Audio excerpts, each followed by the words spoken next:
Hello, beautiful people. I just realized I left the air conditioning on. Hopefully it is not too loud. If you can hear a horrible buzzing from the AC, let me know, but I'd just as soon not turn it off if I don't have to. Hello, beautiful people. I am Oliver Perrin for Semiagaga, and this evening we will have an AMA, a live stream. We'll take questions. We'll talk shit. I am joined by the mighty Charlemagne from deep in the wilderness, far, far further north than I. And he will be chatting with us this evening as well. It may be that some other guests will be joining as well. So we shall see. Before we get started, please do follow this channel, Semiagaga, as well as A Safer Space. You can do that. Both channels are available on YouTube. You can also find Semiagaga over on Odyssey. I hope you will subscribe there. And there is BitChute. I'm also on Telegram and Twitter. Please follow me on those platforms. Buy my books. Buy my fucking books. These are my books. You can find them on Amazon. This is my book of poems. Links in the description below. This is a little sci-fi novel called Vinculum. You can find it also in the links below. Please do that. Please follow my friend Charlemagne's channel as well. You can find him here on YouTube under the name Charlemagne with the same icon, if I remember correctly. And Praetorian Chads. I have to change my intro slate because a number of people have dropped out. A lot of people complaining about not having money. Other people have probably, done their part for the cause for so long now that they're going to move on and support other content creators. So I need to update that. I'm always hesitant to pull down people who've supported me for a long time, though, because I'm just like, well, they supported me for months and months and months, in some cases years. So I'll get it updated. Eventually, I want to thank everyone who does continue to support me, but I also want to thank all the people who did for quite some time, whether or not they do any longer. All of the credit and none of the blame. So Charlemagne, how are you this evening, sir? I'm good. I should also point out that I'm not doing an AMA. Only this guy is. So you can ask him anything, but not me. But I will be hanging out, and it'll be fun hanging out. I'll try not to interrupt any actual AMA happening, because I'm sure people do want to ask questions. Well, yeah. All right. Somebody's saying, has Millennial Woes gotten a job yet? I'm going to put you in timeout. It's a very lame thing to say. Yeah, and if it continues talking shit about people I like, then I'll just ban you. Sorry, that's just how that goes.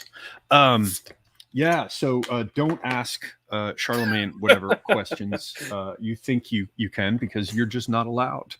Okay, why is someone typing HH? That's naughty. Yeah, it's also usually a very clear sign of a bad actor. So there we go. Okay. So first off, we're going to do questions, and I want to say a couple things about all this Prigozhin shit. I'd be interested to hear what Charlemagne thinks about it too. But before we get to all of that, as everybody probably knows, it does appear, correct me if I'm wrong, Charlemagne, it does appear that Mr. Trump has returned to Twitter with a mugshot. Is that right? Do I understand that correctly? Yeah, he tweeted from his real account, so he's back. Holy shit. Yeah, it's crazy. Man, I just, and I have to say, that's a pretty sharp looking, mugshot. I must say, it really is. Oh yeah, no, it's good. Where's the link? I think Prude posted no, there it is. You did. There it is. Man, look, I have to show everyone in case they haven't seen it. Let me just get this over into another window. Boomer moment. What's your take on this as I pull this up, Charlemagne? What are your thoughts? Do you feel wood for the Trump as I do? Oh, of course. Look, he's the protagonist. He's the protagonist of the story. It's not really a question, is it? So no, it isn't. And with all failings duly noted, and there are many, you still, there is no alternative. Trump, it's the real thing. we're mostly just observers here anyway. It's not like our opinion on whether it's Trump or not is particularly important. It's like the fact is it is Trump, and now we have to think about that. Whatever our feelings might be on it. Yes, there it is, ladies and gentlemen. There it is from Donald Trump, and he is promoting his website, which I think Elon will overlook in this case, just because it's going to bring so much traffic to his site that even Elon, who's gotten a bit bitchy lately, apparently, is likely to put up with this. So, yeah, interesting. We may have another guest joining, by the way, here shortly. Yeah, Trump just exudes power and charisma like none of the other stooges do, and they are all just stooges. I guess that's the one thing you could say about Trump is he's not just some I don't know, sock puppet for China or neocons or whoever. China. Yeah. I hope they like me too. He's fucking awesome. I mean, again, I'm well aware that he's got his issues. And no one is saying, to be honest, my enthusiasm has waned after 8 years of exhaustion. I feel you, sir. But, I mean, this is it. This is where all the action is. Everything else is it seems to me to be peripheral. I don't know, just nonsense. Like I saw only a few clips. The best one I saw, I wonder if I can share this. Do you know, Charlemagne, if I can, there's no way I can do it without revealing my cool chat. But anyway, there's basically a clip that has what's her fucking name? That horrific woman, that horrific fucking Nikki curry Haley? woman, Nikki Haley, and the other one, the bald one, Vivek, or the receding hairline, Vivek Ramaswamy Ding Dong. The two of them are like going back and forth, and someone dubbed over it, "You bastard, you bloody bastard." And they're just going back and forth. I loved it. But I saw some only clips and like little bits. Like Prude posted that one of that freakish welcome to the crypt smile that DeSantis did. Like I've just seen little bits and pieces of it, but it's just such a shit show. It's just, it does not seem to me that there's anything else going on out there. The rest of it is just nonsense, as best I can tell. Your thoughts? Sorry, on what? Is totally zoned out. Oh, well, yeah, the alternatives. Are any of those alternatives actually alternatives? Oh, right. I mean, no. Like, it's all just a stupid game. Like, they played this little game with DeSantis where they sort of tried him out, and he didn't really take. So, I mean, you could look at it in the poll numbers. Now Vivek is sort of taking DeSantis' slot. So, it looks like DeSantis is kind of out. Vivek is now the guy. I mean, it kind of seems like Vivek is campaigning for a cabinet position more than anything anyway. I mean, does anyone really think he's going to be the president? I don't know. Does he think he's going to be president? Like what we need is another fucking Rishi Sunak installed. Yeah, I mean, exactly. They're in charge of all the tech companies. They're in charge of fucking India, for crying out loud. Now they're in charge of Britain, and they're making moves in the U.S.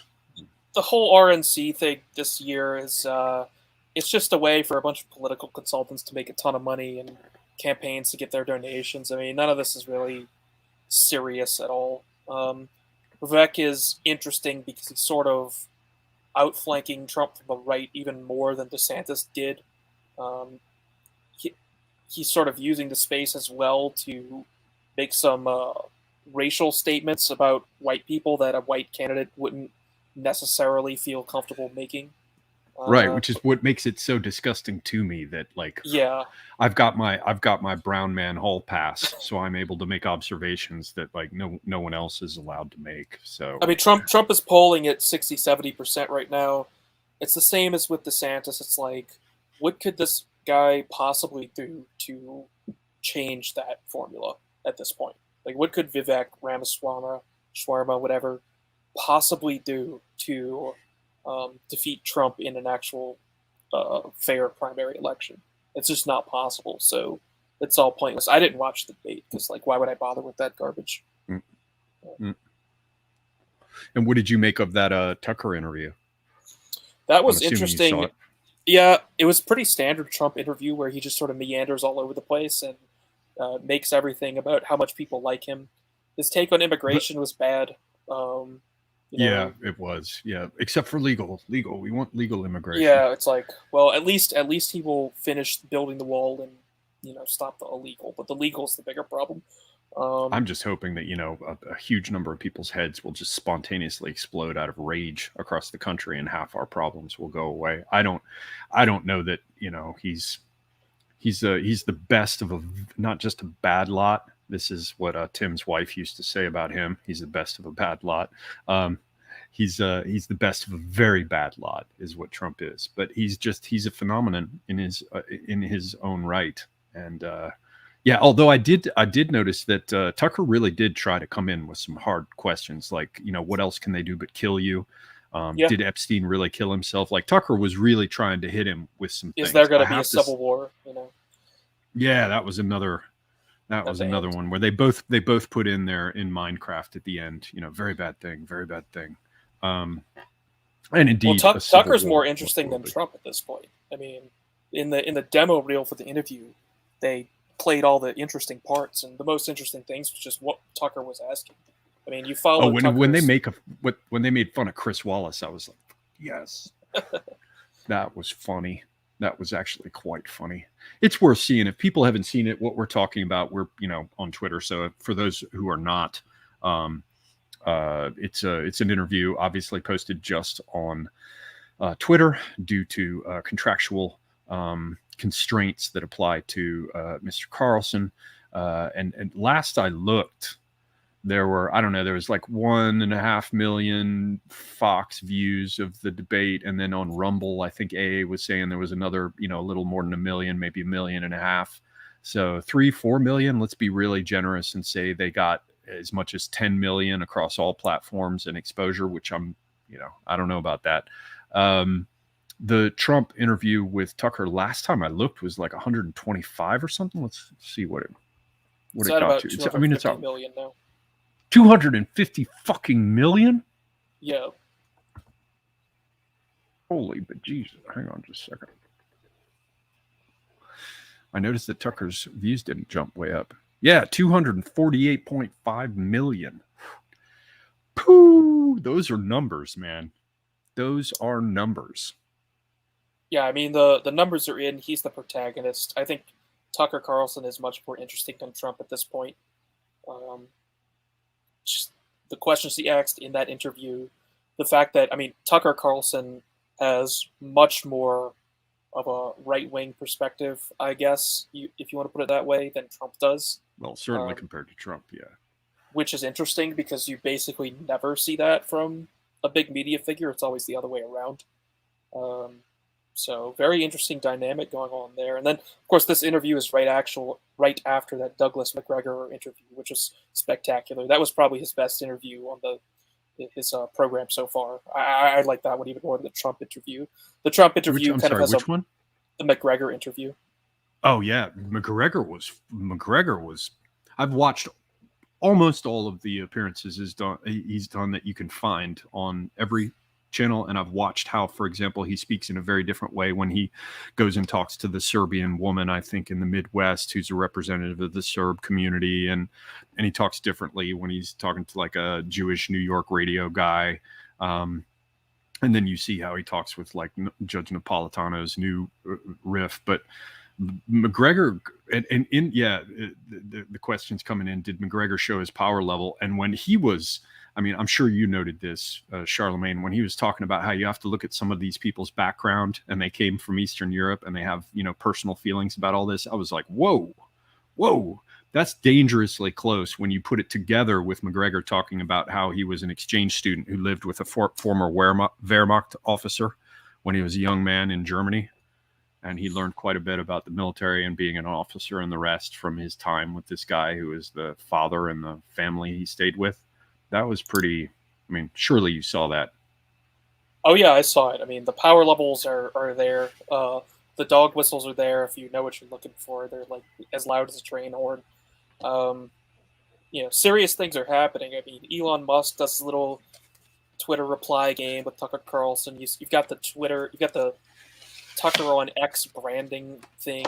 I don't know exactly what the deal Musk and Carlson have with each other, but obviously there's something there. Musk has commented on Vivek Ramaswamy Shawarma as a positive candidate, but he's also kind of he's playing similar games with like Carlson and Trump. Like he's obviously kind of staying on the sidelines and not being overtly political about it, but he's clearly very happy to have these conversations happening on his platform and not just for financial reasons.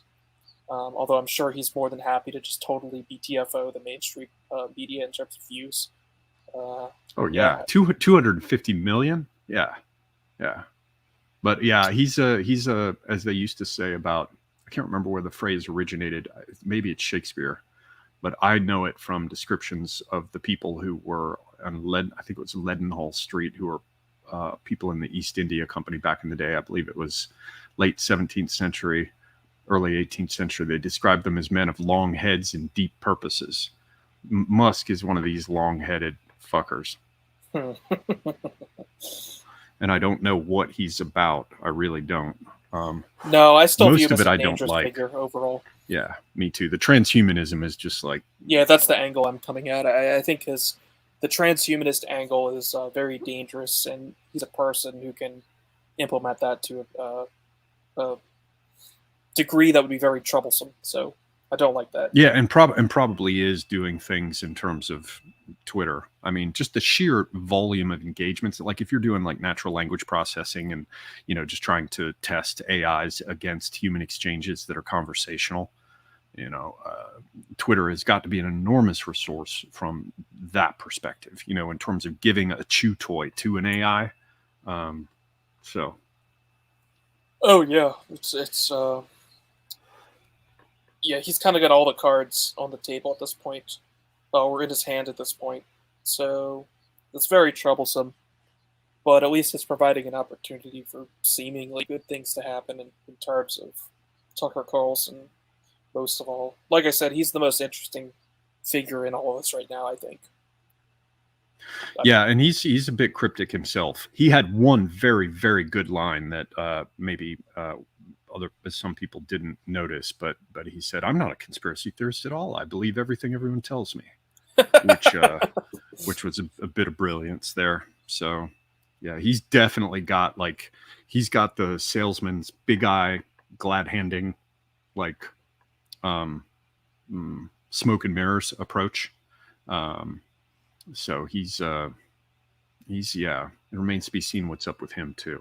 Although we could say he has succeeded, right? His departure from Fox News could have gone very badly, but I think it's clear now that his move to Twitter, although its video streaming leaves something to be desired in terms of features, he's just kind of blown it out of the water in terms of being just as important, if not more so, than he was before in terms of writing the story. I mean, I guess in a lot of ways, Tucker is kind of like the writer in a sense of the story that's happening. Like Trump is the protagonist, but Carlson being in the media is kind of co-authoring the story in a way. With to your point, with Musk as sort of the author, the publisher, publisher, radio station, media. To complete the analogy. But I mean that is how I really view this stuff is in terms of the story and the protagonist, that sort of thing. To me, it just seems like the most sensible and effective way to actually understand what's happening. Yeah, and it's best that we get whatever discussion of Musk we're going to do out of the way before our possible second guest arrives. Just fucking. Well, the only other thing I could say on Musk is just the that lawsuit that's happening against him, which is utterly insane. The Department of Justice is suing SpaceX for not hiring asylum seekers and refugees, even though that's illegal, because SpaceX, being a defense contractor, can only hire American citizens.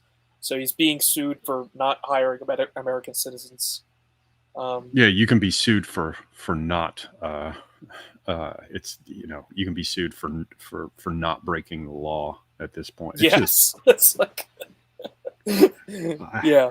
I mean, it is. All we can do is laugh at it because we really are just, it's not even like our little thumbs up or thumbs down vote at the end of the Christians getting eaten, or the battle in the flooded amphitheater. None of that really matters. We really do just watch this, more or less powerless outside of, our own lives and their domains. But yeah.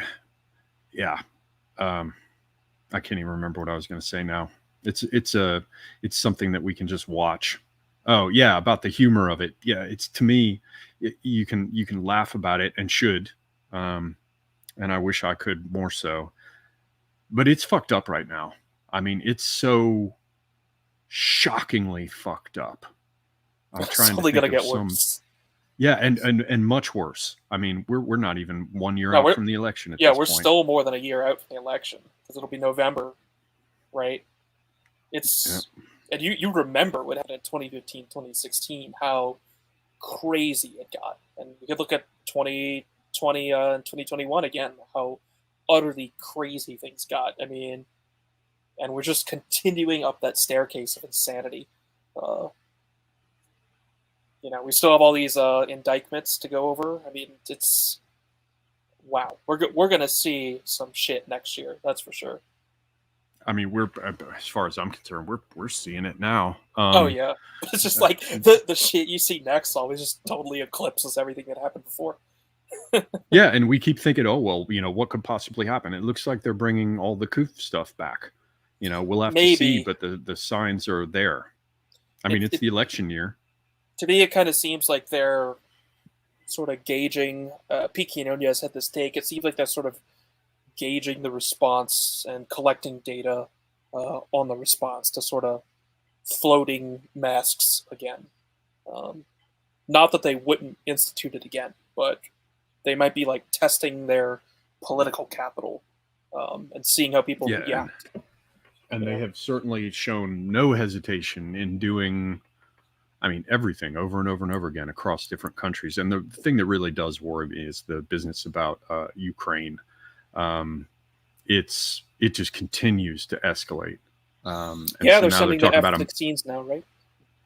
Yeah, but even more so, they're talking about a full, mass mobilization, which in Ukraine, which it's going to be answered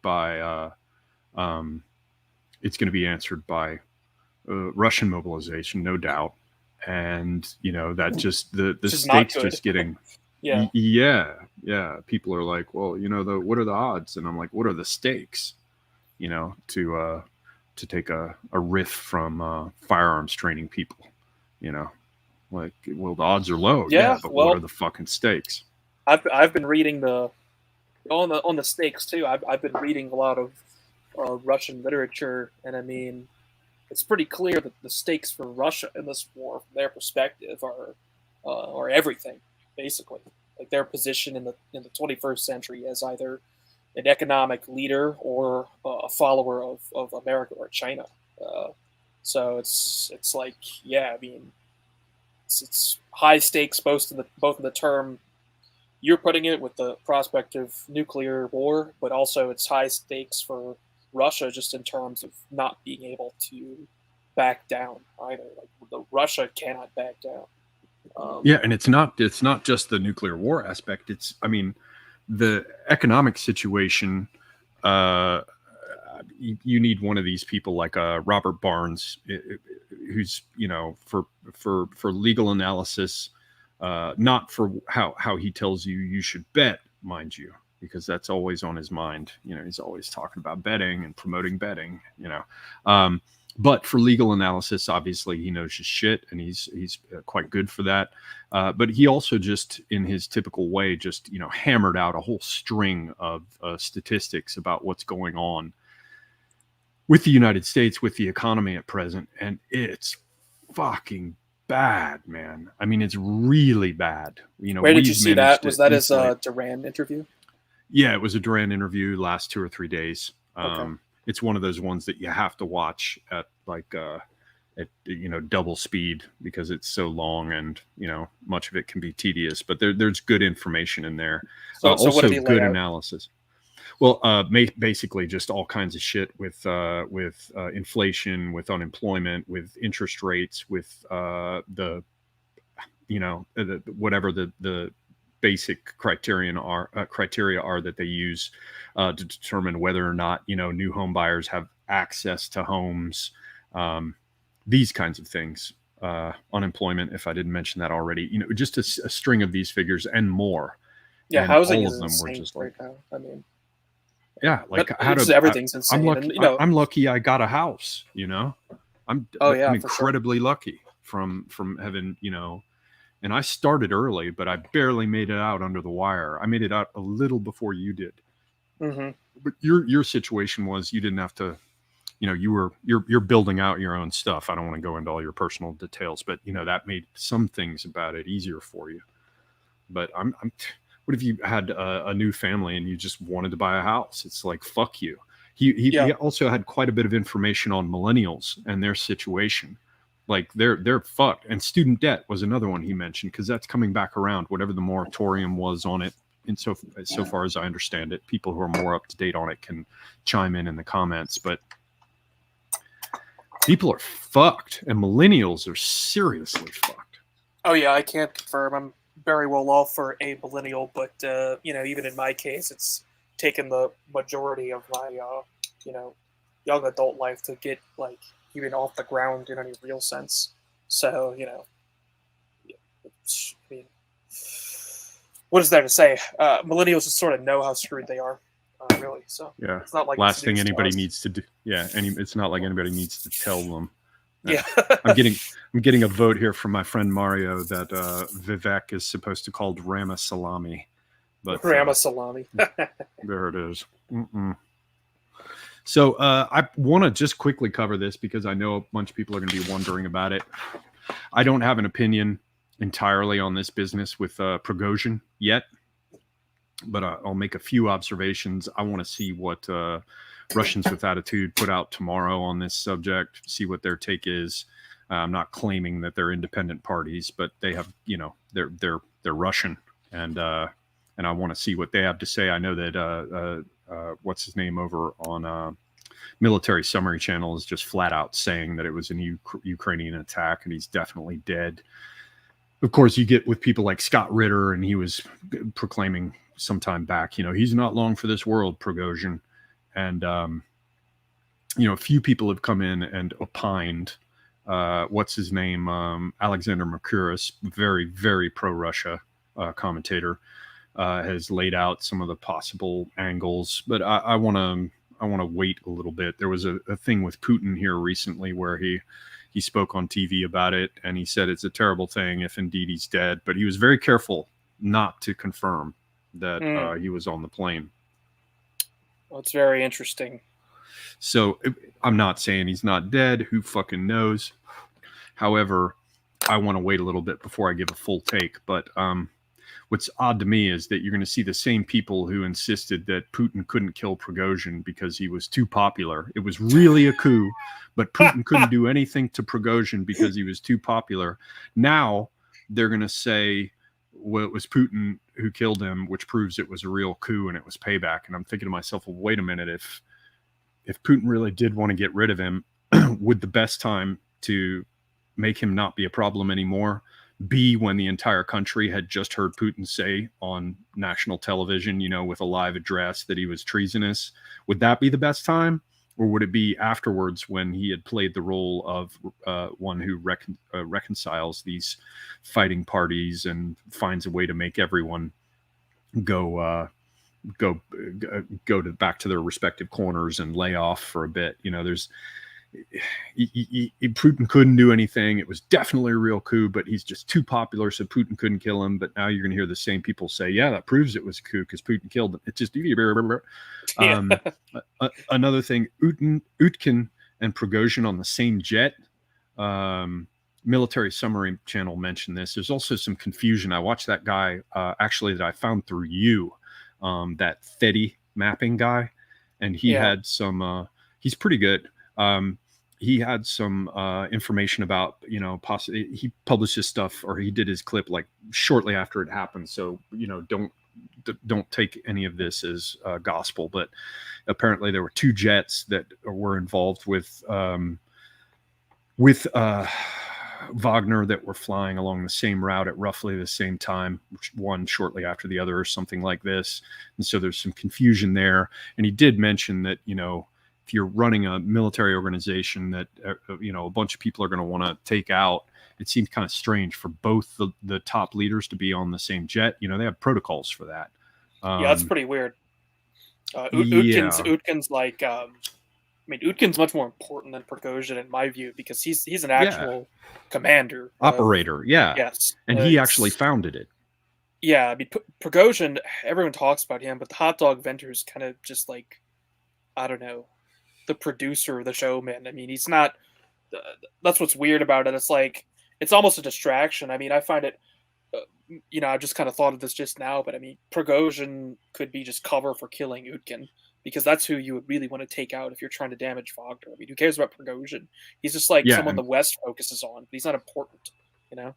No, and I've made that point in the past. He's a front man, and you know, everybody who's bothered to consider it comes to the same conclusion you did, and I did. It's like, what?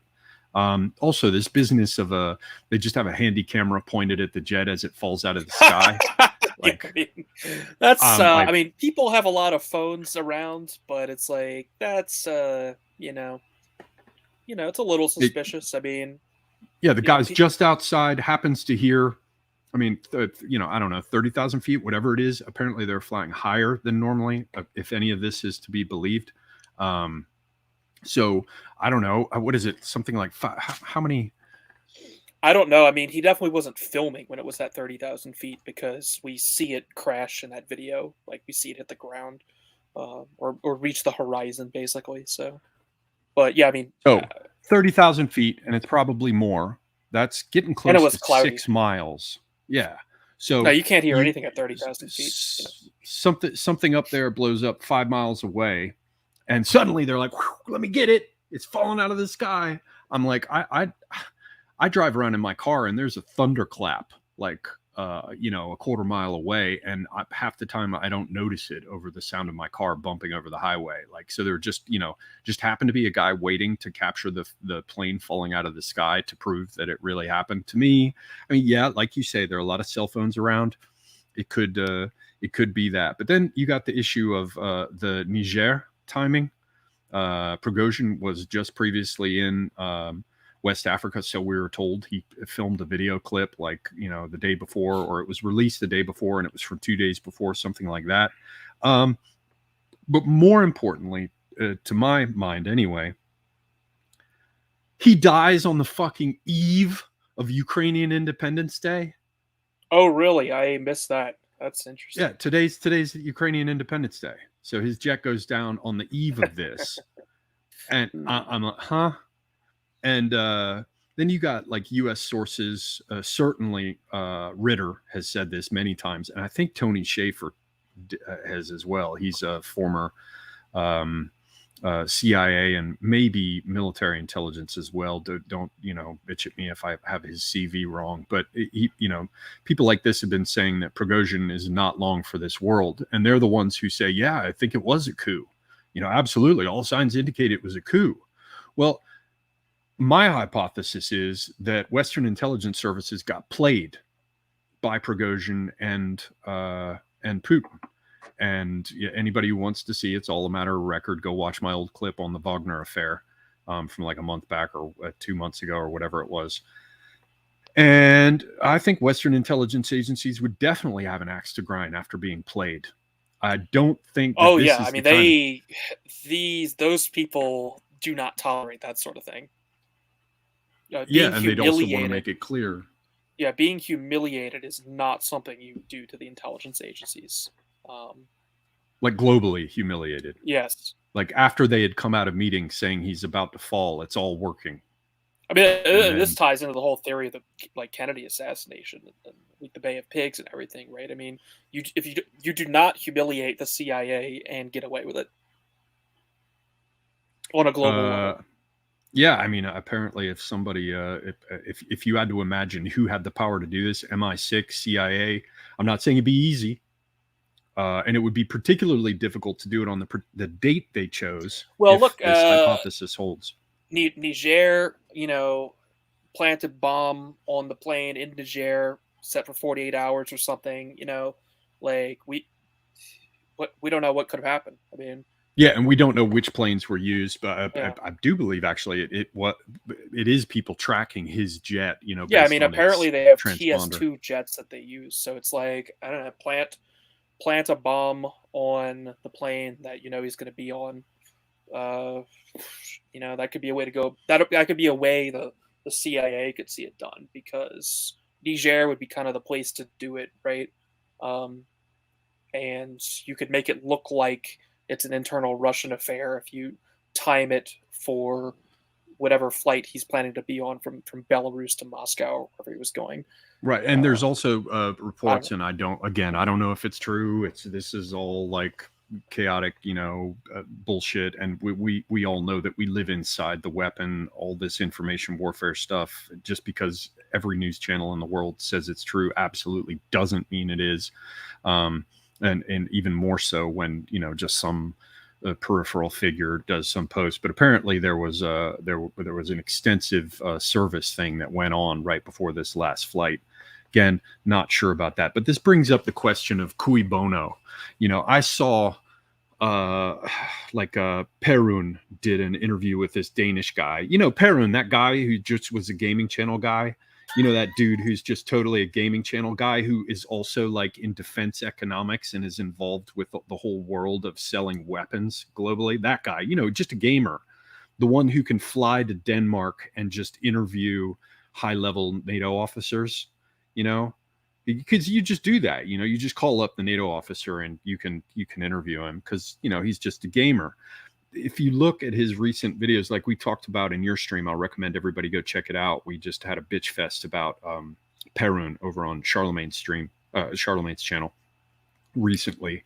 And as I observed, and I think other people have noticed, Perrin just comes out and justifies whatever's currently going on. Like if it's give them F-16s, well, here's why it's a good thing, and it should have been done yesterday. Cluster munitions, he shows up just like the task and purpose guy, another one of these vat-grown, insta-spawned, like what Gods and Generals, task and purpose, Perun. They're all talking about Kings. Gods and Generals is a really good movie. I got them all mixed up. But Perun got out there with this NATO officer, and basically the whole purpose of the interview was to show why it was okay to attempt to destabilize Putin in Russia and bring his regime down by conducting terrorist attacks on civilian targets in the city. That's all it was. It was just like, that's what we need to do. It's perfectly reasonable for us to do it. We could change the calculus here. So we're watching a bunch of people appear, a bunch of regime mouthpieces appear and talk about how, yeah, it's totally normal. It's not a bug. It's a feature. The terrorist attacks are actually what's required in order to maybe bring down his regime. So right at that time, you have a situation where Prigozhin's jet apparently goes down over Russian airspace. And it's on the eve of Ukrainian Independence Day. And that's the other thing about the date. It's 2 months to the day after this so-called coup. Well, why would Putin not have taken this guy down when it was justified? Why do it later? As I said, and the Russians can't control their airspace. They can't control like terrorist attacks on these important planes for Wagner itself. I mean, this is a cause for great celebration in Ukraine, timed perfectly for their Independence Day. And this is after, if my hypothesis is correct, sheer speculation, after Putin and Prigozhin played the fuck out of the Western intelligence services. And then, as Mercurius pointed out in his stream from today, why would anybody in Russia like Putin want to distract everyone from the successful BRICS summit that's wrapping up right now? Why would Putin want to make it seem like he has to have recourse to elite infighting and blowing up jets of Russian elites in the air? All of this is designed to create the sense that there's there's nothing stable about Putin's position, that there are people being killed with planes blowing up because of, rivalry between different factions. When you look at it in terms of cui bono, this does not benefit Russia at all. If it benefited Russia in any sense, or Putin in any sense, they wouldn't be celebrating it in Ukraine, and I guarantee you they are right now. And it's just not how Putin operates either. Like, this would be completely uncharacteristic move for the way Putin approaches problems like this. That's why I don't believe any of the bullshit about polonium poisoning. Which is why I don't believe that polonium poisoning shit either. From way back when, that was all. I forget where, but I happened read in Britain. All I'm saying is that was in Britain. That was all fake too. But if it wasn't fake, it was gay. So it could have been. I mean, there's always a possibility that some internal security service or Russian military, bigwigs decided to take out Prigozhin or Utkin or all of them. They know there were a number of people on that plane. I highly doubt orders came from Vladimir Putin himself in any capacity. I think that's pretty low on the likelihood of the whodunit would be Putin, because of everything you just said there, really. Yeah, but somebody's pointing out, Lord of Lack is saying in the chat, Putin is associated in the past. Of course he has, but it's in ways that are intended to assist him. This doesn't assist him. It doesn't. If you want to take Prigozhin out, the time to do it was when all that shit was going on. But anyway, I don't know about that. That's my initial take. I'm just sharing it here. Yeah, this is all just rampant speculation, And we also have another guest, ladies and gentlemen. Hooray. Hey! Oh, that's good. What's going on here? Is that D? Yeah, that is one of your best pieces of work on the Octopus, I have to say. I thought it was the right moment to bring that one out again. Is that old? Yes. Okay, so you didn't just make it. You've used it. No. That's actually from I made it the week after the 2020 election. So when we did the election roundup on UO, that's what that was for. So yeah. Ooh. Once upon a time. I know. It's all going to happen again, isn't it? Is it all going to happen and I think it's going to get way worse before it gets better, and that's assuming quite optimistically that it's even going to get better. So yeah, we've just been talking. D, we talked briefly about Trump returning to Twitter. If you have anything to throw in on that angle, and then we were just covering a bit of Prigozhin stuff. Prigozhin, the hot dog. There's still plenty to say on Trump if you want to. Yeah, let's talk about Trump. No, the hot dog merchant. I have nothing to say. I read a statement by Putin. I don't know if you talked about that. I mentioned it come up briefly, but I do recall that he said quite specifically that he stopped short of saying for sure that he was on the plane. Yeah, he never said that Prigozhin was dead. He never said he was on the plane either. He referred to him in the past tense, but he didn't specifically talk about his death. He did say that it was his plane, and that other people had died on the plane. But yeah, it was very carefully worded, which of course is par for the course for a lawyer, which he was. So I don't know, I mean, I love the memes of the Lego Prigozhins. He had all those. Oh God, that was so funny. He had all those ridiculous disguises. You remember, right?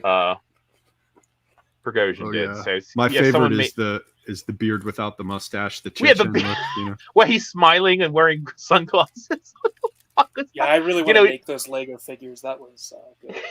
the Chechen look. I don't know. So who knows? He may be in Argentina, having cocktails with that pumpkin-headed libertarian.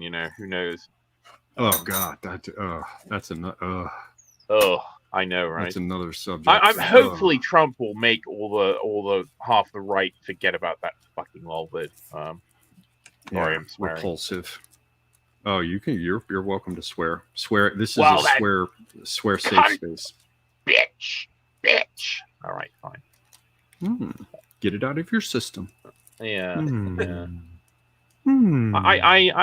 I'm now very cagey about swearing on Twitter. I feel like I'm so throttled. I say that, but you know, I mean, I get my engagement is, you know, it's not that much lower than it ever was. And I had a tweet the other day that is now up in the thousands of likes, and you know, so I don't know, but I still feel throttled in a weird way. And I do feel like, you know, just anything, like you know, it's not like before where it was, you know, it was fairly obvious what would get you yeeted, but now I just feel like, you know, they yeet people for like typing the word bitch. You know, I know that I've actually seen that happen. So yeah, and Guard somehow gets away with all the words that I've had problems with in the past. He just blazes right through it. Yeah, well, you know, I think they don't care. I mean, Australia, they're subhuman, sort of. So. They're just like Australia. Yeah. Yeah. You know, you just expect it. My engagement got smashed quite a bit. I was getting up to around 2 million impressions a month for a while there. Not quite there. And now I'm down at like, I don't know, 400,000 or something. It just totally got smashed. Meanwhile, fucking Cringe Walker, who has had some good takes lately, I have to say it. Meanwhile, Cringe Walker has skyrocketed to like 5 million plus. Yeah, well, who knew?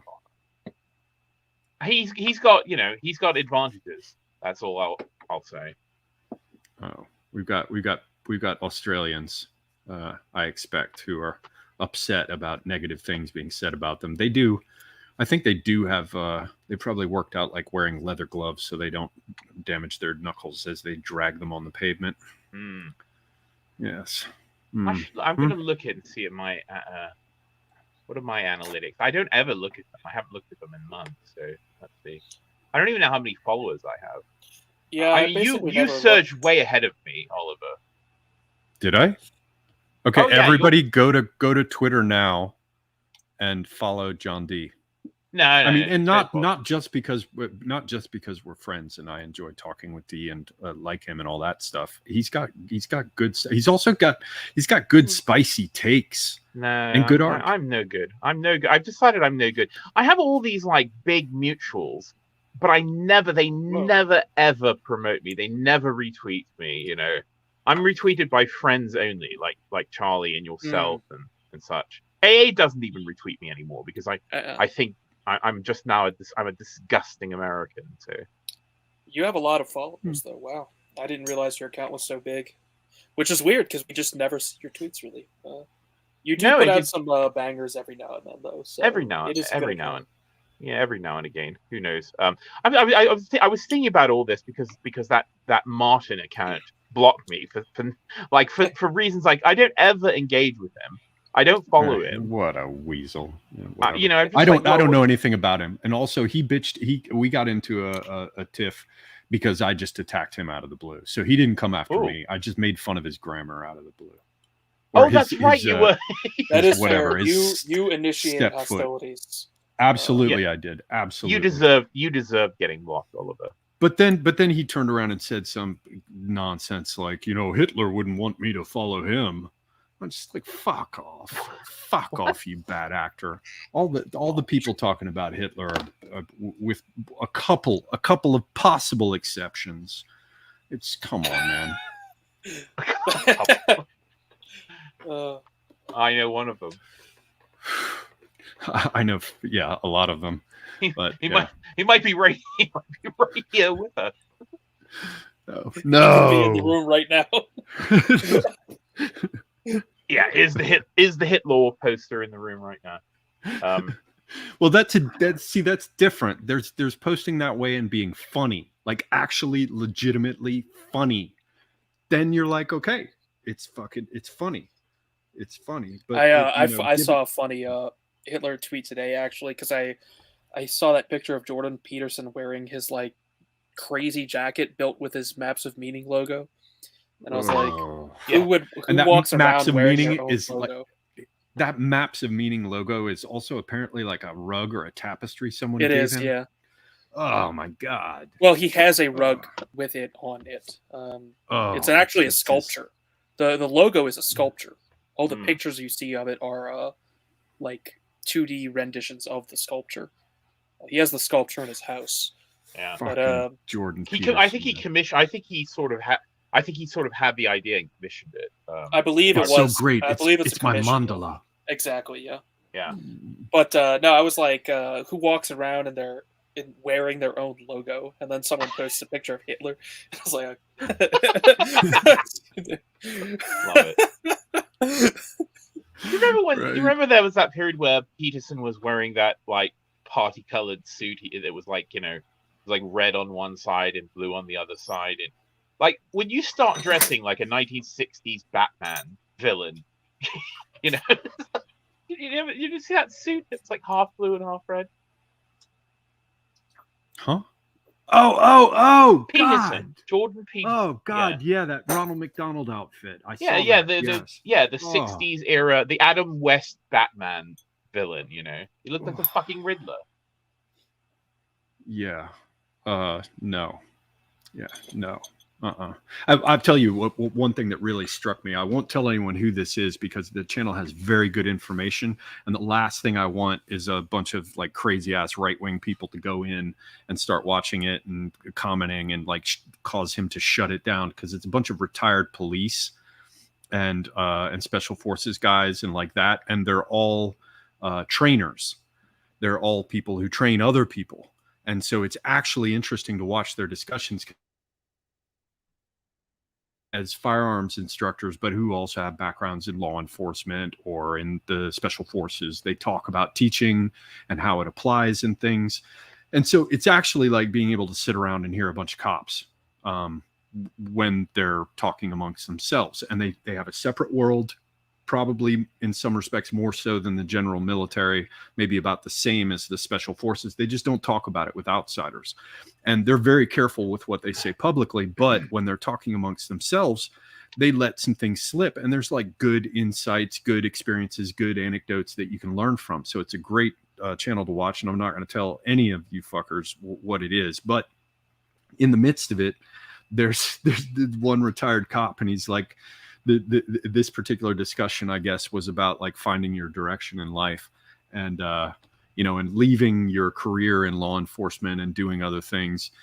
And this one fucking cop starts talking about Jordan Peterson and pulls down 12 Rules for Life off the fucking bookshelf. I was like, oh my God, man. Fucking Jordan Peterson and the cops are like, this is some insightful stuff. Fucking hell, man. Yeah, Safe Fox enough. Day had the best takedown of that book so far. I don't know if anyone ever read that. No, I didn't. I think very few people did. What is he doing these days, Vox, by the way? Is he still around? Oh yeah, he's got his what is it? Something TV uncensored. I don't fucking know. Razor Fist is over there. He's got like a pay-to-view YouTube service basically.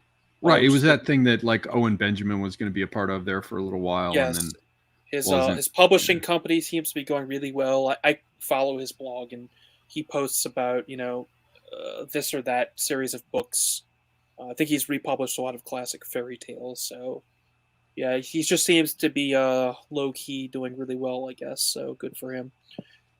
Okay, yeah, he posts some serious schizo takes on his blog, but, you know, it's always interesting to read.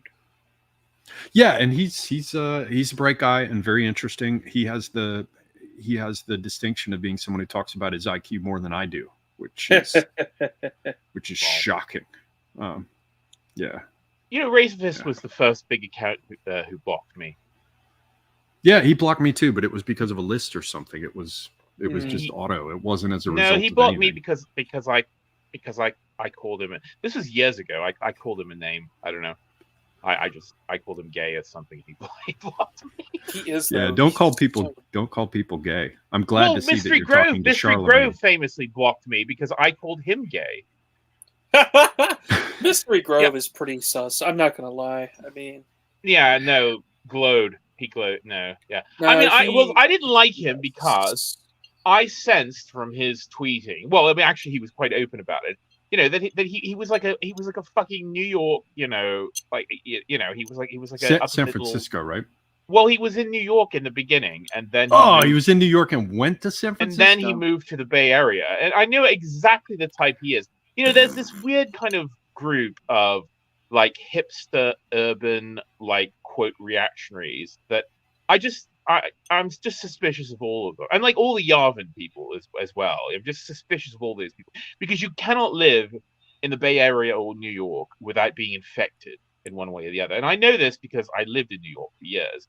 And I had to leave because I could feel the infection spreading. And I'm not talking about HIV, but so yeah. But so I was always suspicious, and he said something about how he like some like pro-urbanist thing, and I just said you know that's kind of gay. Oh, that's so annoying, dude. I get so tired of this take. Like, there's this kind of meme on right-wing Twitter right now to like make fun of people suggesting you buy like a really cheap property somewhere, which I get. Sometimes those suggestions aren't great, but I don't understand this weird aversion to like quote unquote living in the middle of nowhere, because I mean, I don't know how remote Oliver is, but obviously I'm very remote, and it's like, if I didn't mention that, you wouldn't even notice. I mean, I'm doing even more I guess like political activity than I ever have. You know, I'm upkeeping my YouTube channel, my blog, helping found the Old Glory Club, things like this. I mean, to what extent did like moving to a remote area like hurt my ability to like participate in the quote unquote culture war or whatever, or like lower my living standards? I mean, I don't really get it. I mean, yeah, it's just stupid, weird argument. To me, it makes no sense. It's basically, it's a kind of, don't really like this expression, but it is a kind of cope. In this case, it fits because you live in shitty circumstances. I'm 20 minutes from 25 minutes from either town, whether I go north or south. Now, of course, I'm east of the Mississippi, so that's a pretty big distance for east of the Mississippi. West of the Mississippi, it's like, haha. Yeah, I mean, it doesn't hurt me. I get up and I go grab a basket and I walk around after it rains and pick shitloads of mushrooms and muscadines, and then find out that these mockernut hickories and pignut hickories and bitternut hickories are all useless, so I can't do anything with them. But I'm chill. I never hear traffic. I occasionally hear cars. I never hear traffic. The loudest thing I ever hear is this bunch of dickheads with ATVs down the valley. And that's it. And on Sundays, you know, people shoot. It's crazy. On Sundays is generally where you hear people shooting, unless somebody's shining at night, you know, and in that case, like at midnight or 2 a.m, you'll hear like one shot. But yeah, it makes everything much easier. And also I can enjoy my life, you know, like why must we be forced to be miserable in order to truly be in the culture war? Yeah, I don't get it. Anyone I see criticizing like moving to remote areas that just have no idea what they're talking about. There are some bad takes where it's like, buy this hovel that's not actually that remote. It's like, you don't want to do that. You shouldn't just buy ultra cheap. Don't do it wrong. Yes, don't do it wrong. But there's kind of no, like, I don't know. I don't see any disadvantages to being in a very remote location, like at all. You can still do all of the same stuff you're doing right now. Like if you're somehow like compelled to participate in digital whatever we're doing, I mean, you can still do it just fine.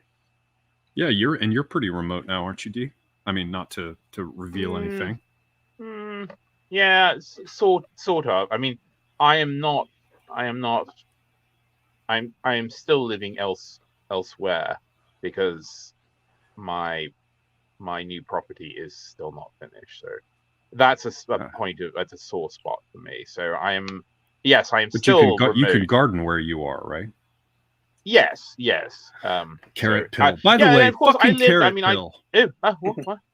Carrot pill. Yeah, although I didn't plant any carrots because I don't really like carrots very much. I mean, I use them I certainly. juice them, or I throw They're them in necess- stock when I'm making it. Yeah. Oh no, they're absolutely necessary, and I use them in cooking. But just to eat carrots, certainly raw carrots, I don't like them at all. You know, I mean, if they're very young, a firm young carrot, but it's fine. But yes, I mean, I lived in cities like for a big part of my life, and of course, I lived in London, I lived in New York, for many years, and I'm as cosmopolitan as you could get. But I was just done with Well, it. not quite as cosmopolitan as you can get. Eh? Excuse Not me? quite as cosmopolitan as Excuse you me? Huh? What? Mm. I'm pretty. There are certain people who are more cosmopolitan than you are. Say I no don't more. know about that. I don't know about that. You know, because also, I mean, my parents were, I mean, the low end of the kind of jet set, and they traveled all the time, and I was dragged along to more places than I care to remember. So yeah, but you know, I had enough of it, you know. And also, I mean, you know, I could live like a king, you know, away from urban centers. Why would I want to live there? And the thing is, of course, like what made various cities special, I mean, it's almost gone. You know, I mean, why I liked like a city like London is that there was, you know, back in the 90s, there was, you know, there was a uniqueness. You could go to certain places that you couldn't find anywhere else, and there was and great bookstores. London had great I was there bookstores, in great, the 90s, and I was like, Oh, dude. great Bookstores shops in Great Britain. Oh my of god. all sorts, you know, and the same in New York. I mean, I could get every industrial supply and art supply, and again, bookshops and food, you know, food shops if you were a cook, and cookery, you know, supplies, and you know, you could go to restaurant supplies. So I mean, it was all right there, and almost all of it's gone because, of course, now it's just far too expensive, and no, you know, it's transitioned certainly over the past 20-25 years into a just complete sort of service economy where, you know, rich people are serviced by, you know, by others, you know, immigrants and people from Yeah, the it's a real outer shame. I boroughs. really like Great Britain. It's just all the, I mean, economically it's screwed and its government is total trash. Like Yeah. it's like trash tier on a level like not even conceivable in the United States. Someone said Matt Rock. D is friends with Ina Garten or Ina Garten. I've actually met her, the barefoot Contessa. Really? Yeah, I'm not friends with her, but I did meet her once. Did she try and eat So you? no, she's quite small. So I don't think I'd be more Oh, than a really? meal for her. Okay. I'd be more than a meal for her. Yeah, I met some. I thought she was like a big fat lady. who the she's a fuck small is fat lady. who's Ina Okay. Garten? She's a cook. She's a Okay, TV. I guess she's not that fat. No, It's she's just not like that fat. She looks like that woman. We're looking at her here. She looks like that. Who's the one who puts the hamburger with the fried eggs with a bun that's made of donuts? Who is that woman? Oh, Paula Dean. You're Yeah, talking about her. I'm looking at Ina Garten's Thanksgiving recipes. No, she's Ina Garten or Ina Garten. She's a far better cook than most of them. You know, the same. I've met Nigella Lawson as well. So yeah, that's I've met pretty lots funny of because British cooks. Yeah. I haven't seen her for like 10 years, so she was my conception of like a really fat person like 10 years ago, but it's like not Who? even it's not even remotely the same now. No. Oh, not at all. Yeah, you should see the cryptids at my Walmart, man. Damn. What? Why? I'm going to close the chat because I can't. What is this? Yeah, I don't have it open right now. Dee isn't truly based in. Well, I'll tell you something about Clarissa Dixon Wright. Unfortunately, I never got to meet her, but I own some of her library. I own some of her cookbooks, which I bought at auction. So, Clarissa, yes. And before I close it, Matt Rock asked where I lived in New York. Well, I lived. So when I first moved there, I moved to what's called Soho, south of Houston Street. It's not the same as Soho in London, where they sell sort of, you know, dildos and rubber goods. Ugh. Soho in London is yeah. Anyway, Soho. I see. Yeah, that looks like a pretty good location. yeah, and then I bought a loft a floor of an industrial loft in Brooklyn, Williamsburg, Brooklyn, in the late 90s when it was cheap. So yeah, those were the days, man. I had a late 90s loft. I didn't buy it. I rented it, but it was 1,800 square feet, had like 25-foot ceilings. Yep. View of the city. Mine wasn't that high, but yeah, it was great place. But oh man, New York is so huge. It's pretty unbelievable. It is. Like the urban but it just became disgusting. I mean, yeah. where I moved. So in the 90s, Brooklyn was already begun. That part of the Williamsburg part of Brooklyn was already becoming quite gentrified. But where I wasn't. It was basically deserted. It was sort of just deserted industrial sort of ex-industrial, neighborhood. But now, but then of course by the time I left in the mid 2000s, even that was becoming gentrified, and there was also a gigantic housing project not far away, and it was just far too ethnic, far too ugly. So anyway. Not to be a downer, but it definitely sucks that there's sort of entire like archetype of American living that can't be done anymore. Just to live in a city or a place like Brooklyn your whole life, and pretty much never leave it and have a perfectly great life. You just can't do that anymore because they're all so ruined. No, it's hard to believe that people like in the mid 20th century would move to New York because it was cheap. Like they moved to these places where you could live for $50 a month. I'm not making that up. Back in the 1940s and 50s, when a lot of those artists like Andy Warhol and Jasper Johns and all them, I mean, that's why they lived in those places, because you could live there for nothing. Now, of course, there were lots of drawbacks. I mean, in my case, I had to build a toilet, a bath. I had to build a kitchen. I mean, there was nothing in the loft. It was not like one of these sort of pseudo loft things, But I mean, that was what sort of made it fun, It was almost kind of like being on a frontier when you move into these places. But that's all gone now. You can't do that anymore. Nor can you even go out to the countryside and sort of buy these places. Everything is becoming a luxury. Because of course they want everything to become a service, they don't want you to be a frontiersman of any sort. Yeah, property is a service. Yeah, exactly. I also have a thing where I get very uncomfortable if I have to live in a building that is like certainly younger than. If a building is younger than me, I don't want to live in it. So I just hate new. I hate new buildings. I hate it's just so awful, so poorly made. I mean, Britain, the new builds are so atrocious. It's unspeakable. Oh yeah, they go in with I don't know if sheetrock is the big thing or what do they call it? Sheetrock is the brand name.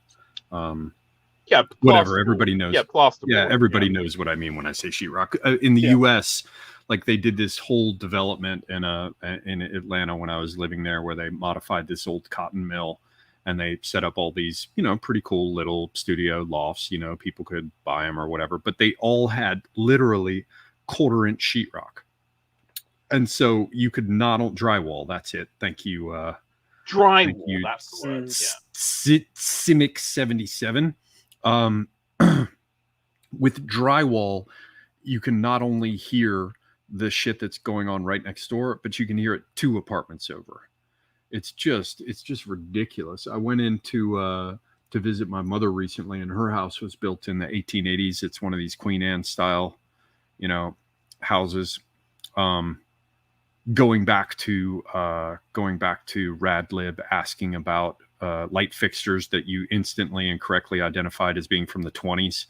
I had to I had to think about it for a bit because my mother still has the ones that are designed to carry the gas. So, you know, the light that comes down from the ceiling is with a fixed tube and then extends outwards, even though they've been converted now and the piping is used as conduit now. But I really like that whole aesthetic, by the way. I do too. And I love, you know, it's the normal thing, plaster walls, 12-foot ceilings, you know, they're pine floors, but they're nice and very old. And just a big old creaking house. And you go in your room and you shut the heavy wooden door and the plaster walls, you just don't hear anything outside your room.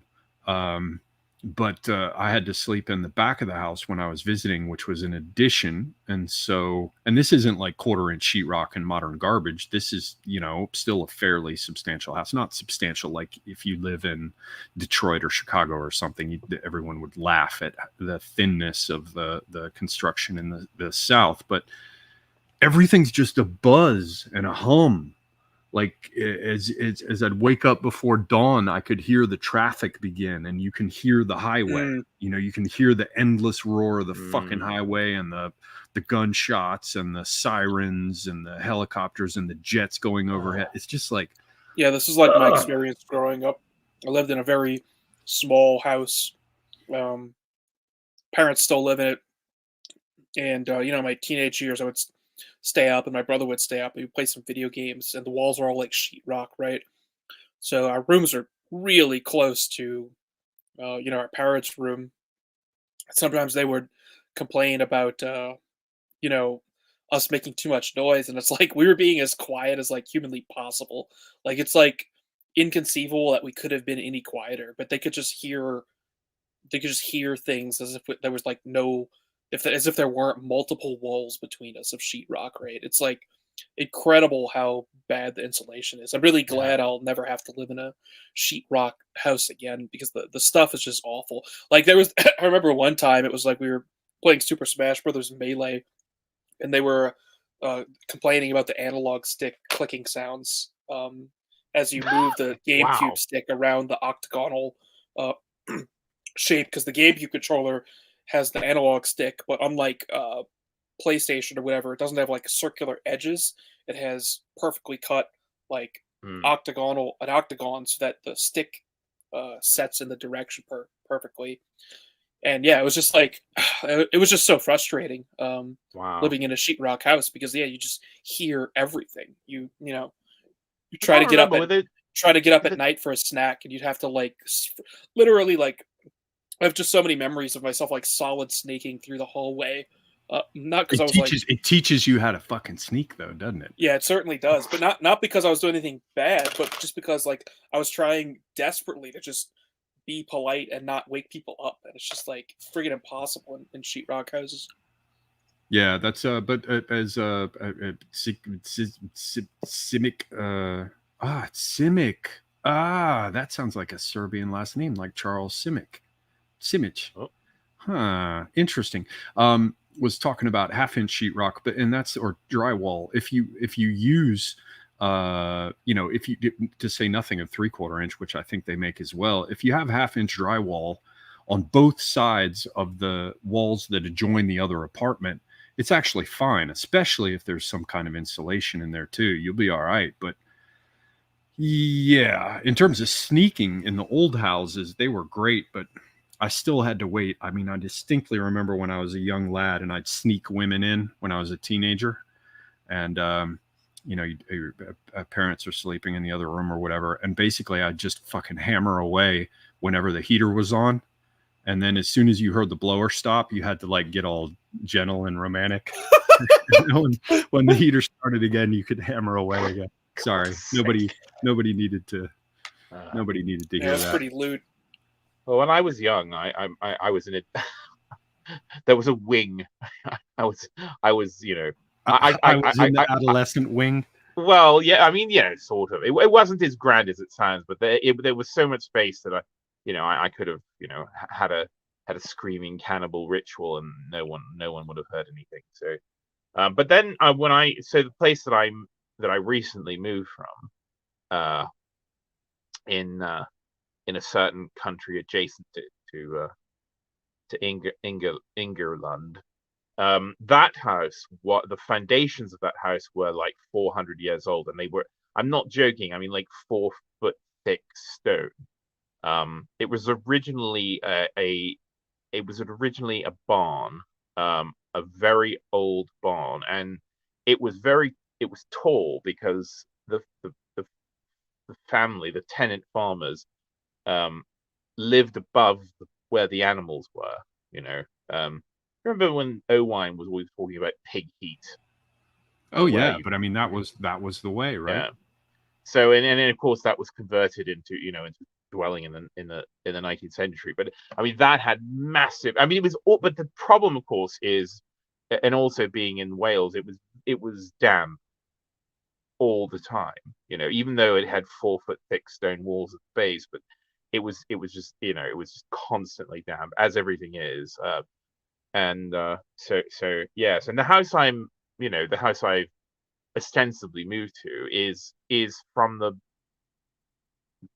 mid 18th century. It's also quite an old house, but of course it's a very different sort, and it has a stone and brick foundation, but the fabric of the house itself is wood. So it's a much different type, and it's very. I mean, both houses were they had their own voice. They have their own sound.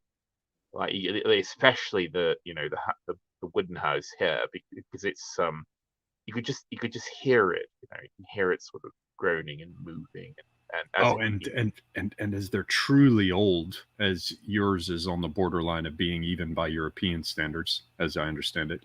I stayed in a hotel. Where was that place? It was outside of Nuremberg. Oh fuck, I can't remember the name of the little town, but my girlfriend had family there, and we one night it was not possible for me to stay where I had been staying, so we went and got a hotel room, and it was this place from the 1600s, and which is not all that uncommon in Europe at all. But everywhere you went, everything had its own strange creak. Every part of the building, the hallways, the rooms, everything had this creak, and I like it. I quite like it too. I mean, in fact, my old place, had a ghost. Not a ghost I ever saw, but I certainly felt, always felt his presence. I mean, when you're in a building that's significantly old and has been occupied for generation and generation after generation, I do think there is some sort of residue remains that I find very comforting. I like it, which is why I don't like new builds. They just seem dead. They seem soulless to me. But I like it, of course. And there were nothing was parallel. Nothing had a straight edge. Nothing was perpendicular. I mean, again, especially the wooden house now, because of course, just over so many years, everything just settles in a certain way. So everything is slightly off kilter, which I love. But I remember I don't know, we were talking, Oliver.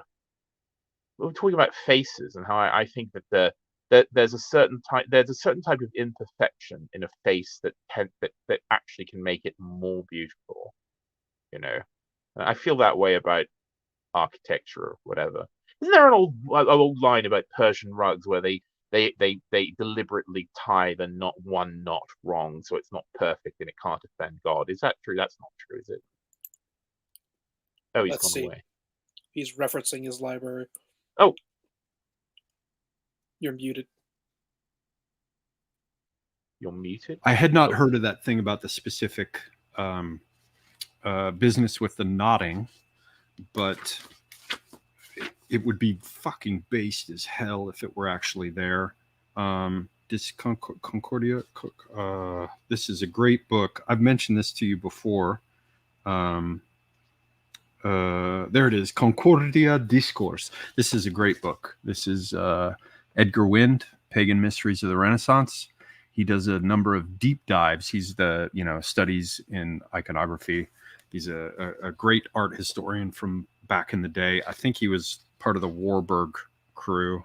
Let's see, born in Berlin, 1900, received his doctorate in 22 from University of Hamburg. Began his academic career at University of North Carolina in 1925. Instrumental in bringing the Warburg Library to London. So, make of that what you will. But he a brilliant art historian with some excellent takes. And to this point that you mentioned of like when a face has something wrong about it that makes it supremely right, I mentioned at the time this business of Concordia discourse. Where is it? Oh, for fuck's sake, where is it? This says 76, doesn't it? Is it note? Oh, Concordia Discourse, Discordia Concourse, Concordia Discourse, Discordia Concourse. They did. You see what they did there? Discordia Concourse 78. Huh.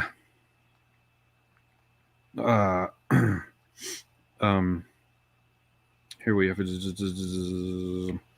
But to return to the virago on the Albizzi medal, the idea that chastity is a weapon of Venus arousing the passions it professes to restrain lends a particular significance to the bow and arrow which the figure triumphantly displays, figure 14. These are unquestionably the weapons of Diana, Virginis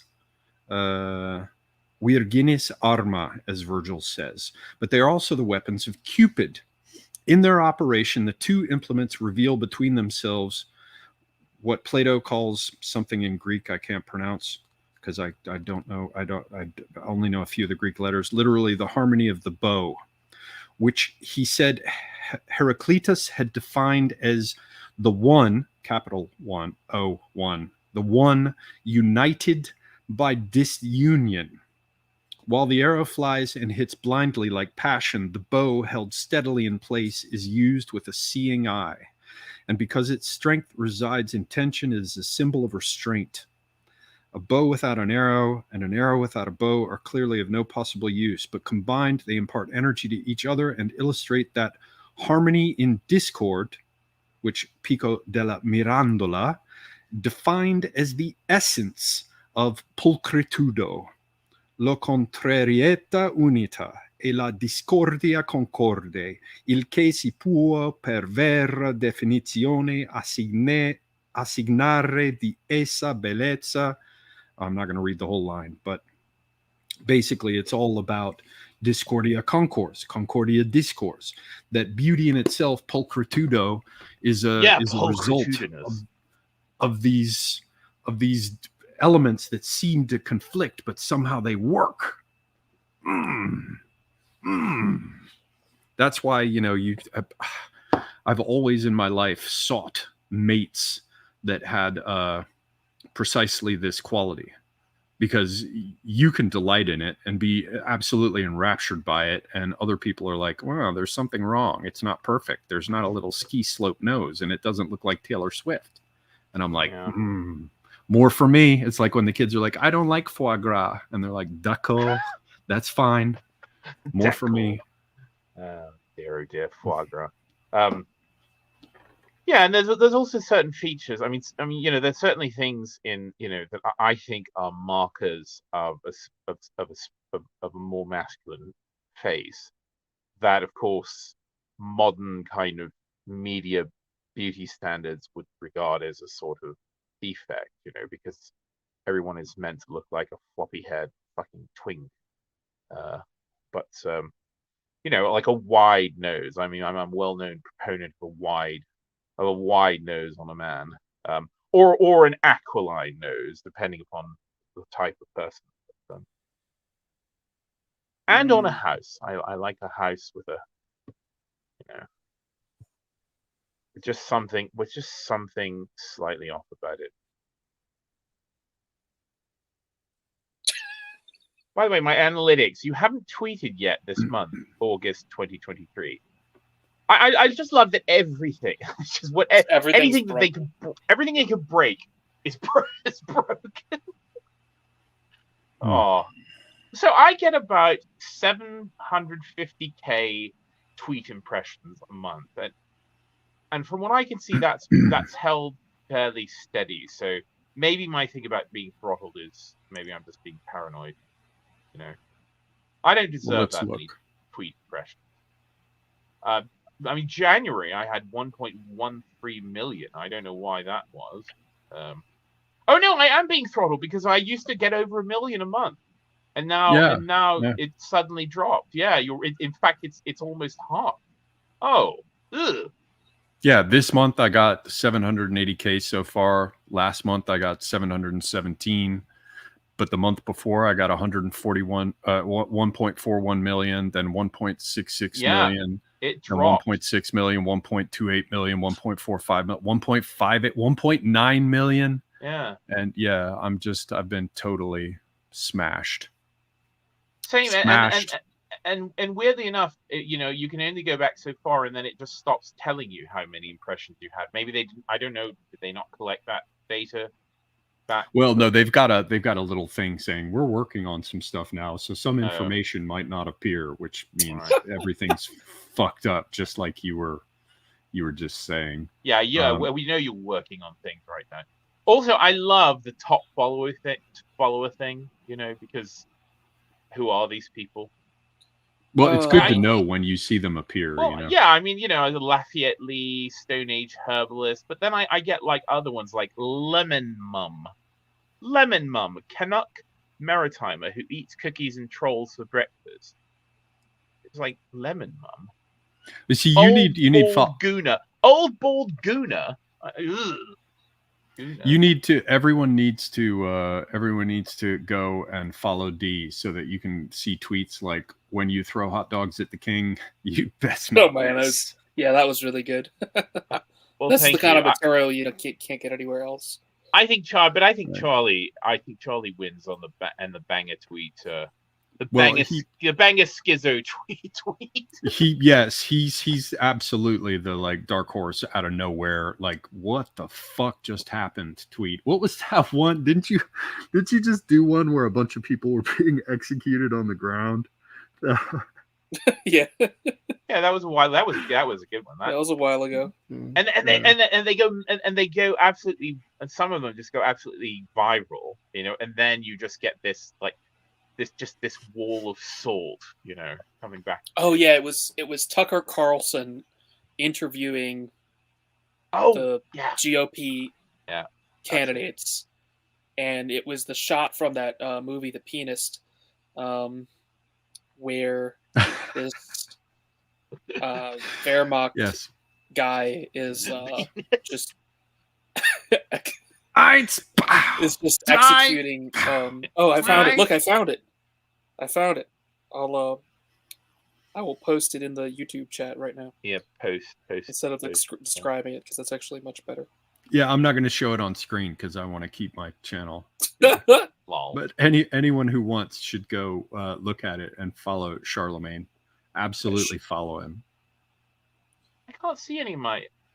So the last top follower I can see is April 2023. Someone called Matthew J. Peterson. Oh, he's the Blaze editor. Weird that he follows me because I'm the only one in our entire group that hasn't been on the Oren McIntyre show yet. No, I've never been on the Oren McIntyre. Oh, you haven't? Oh, I thought you were. All right. No, you and me, bro. Even Panama Hat has now been on the Oren McIntyre.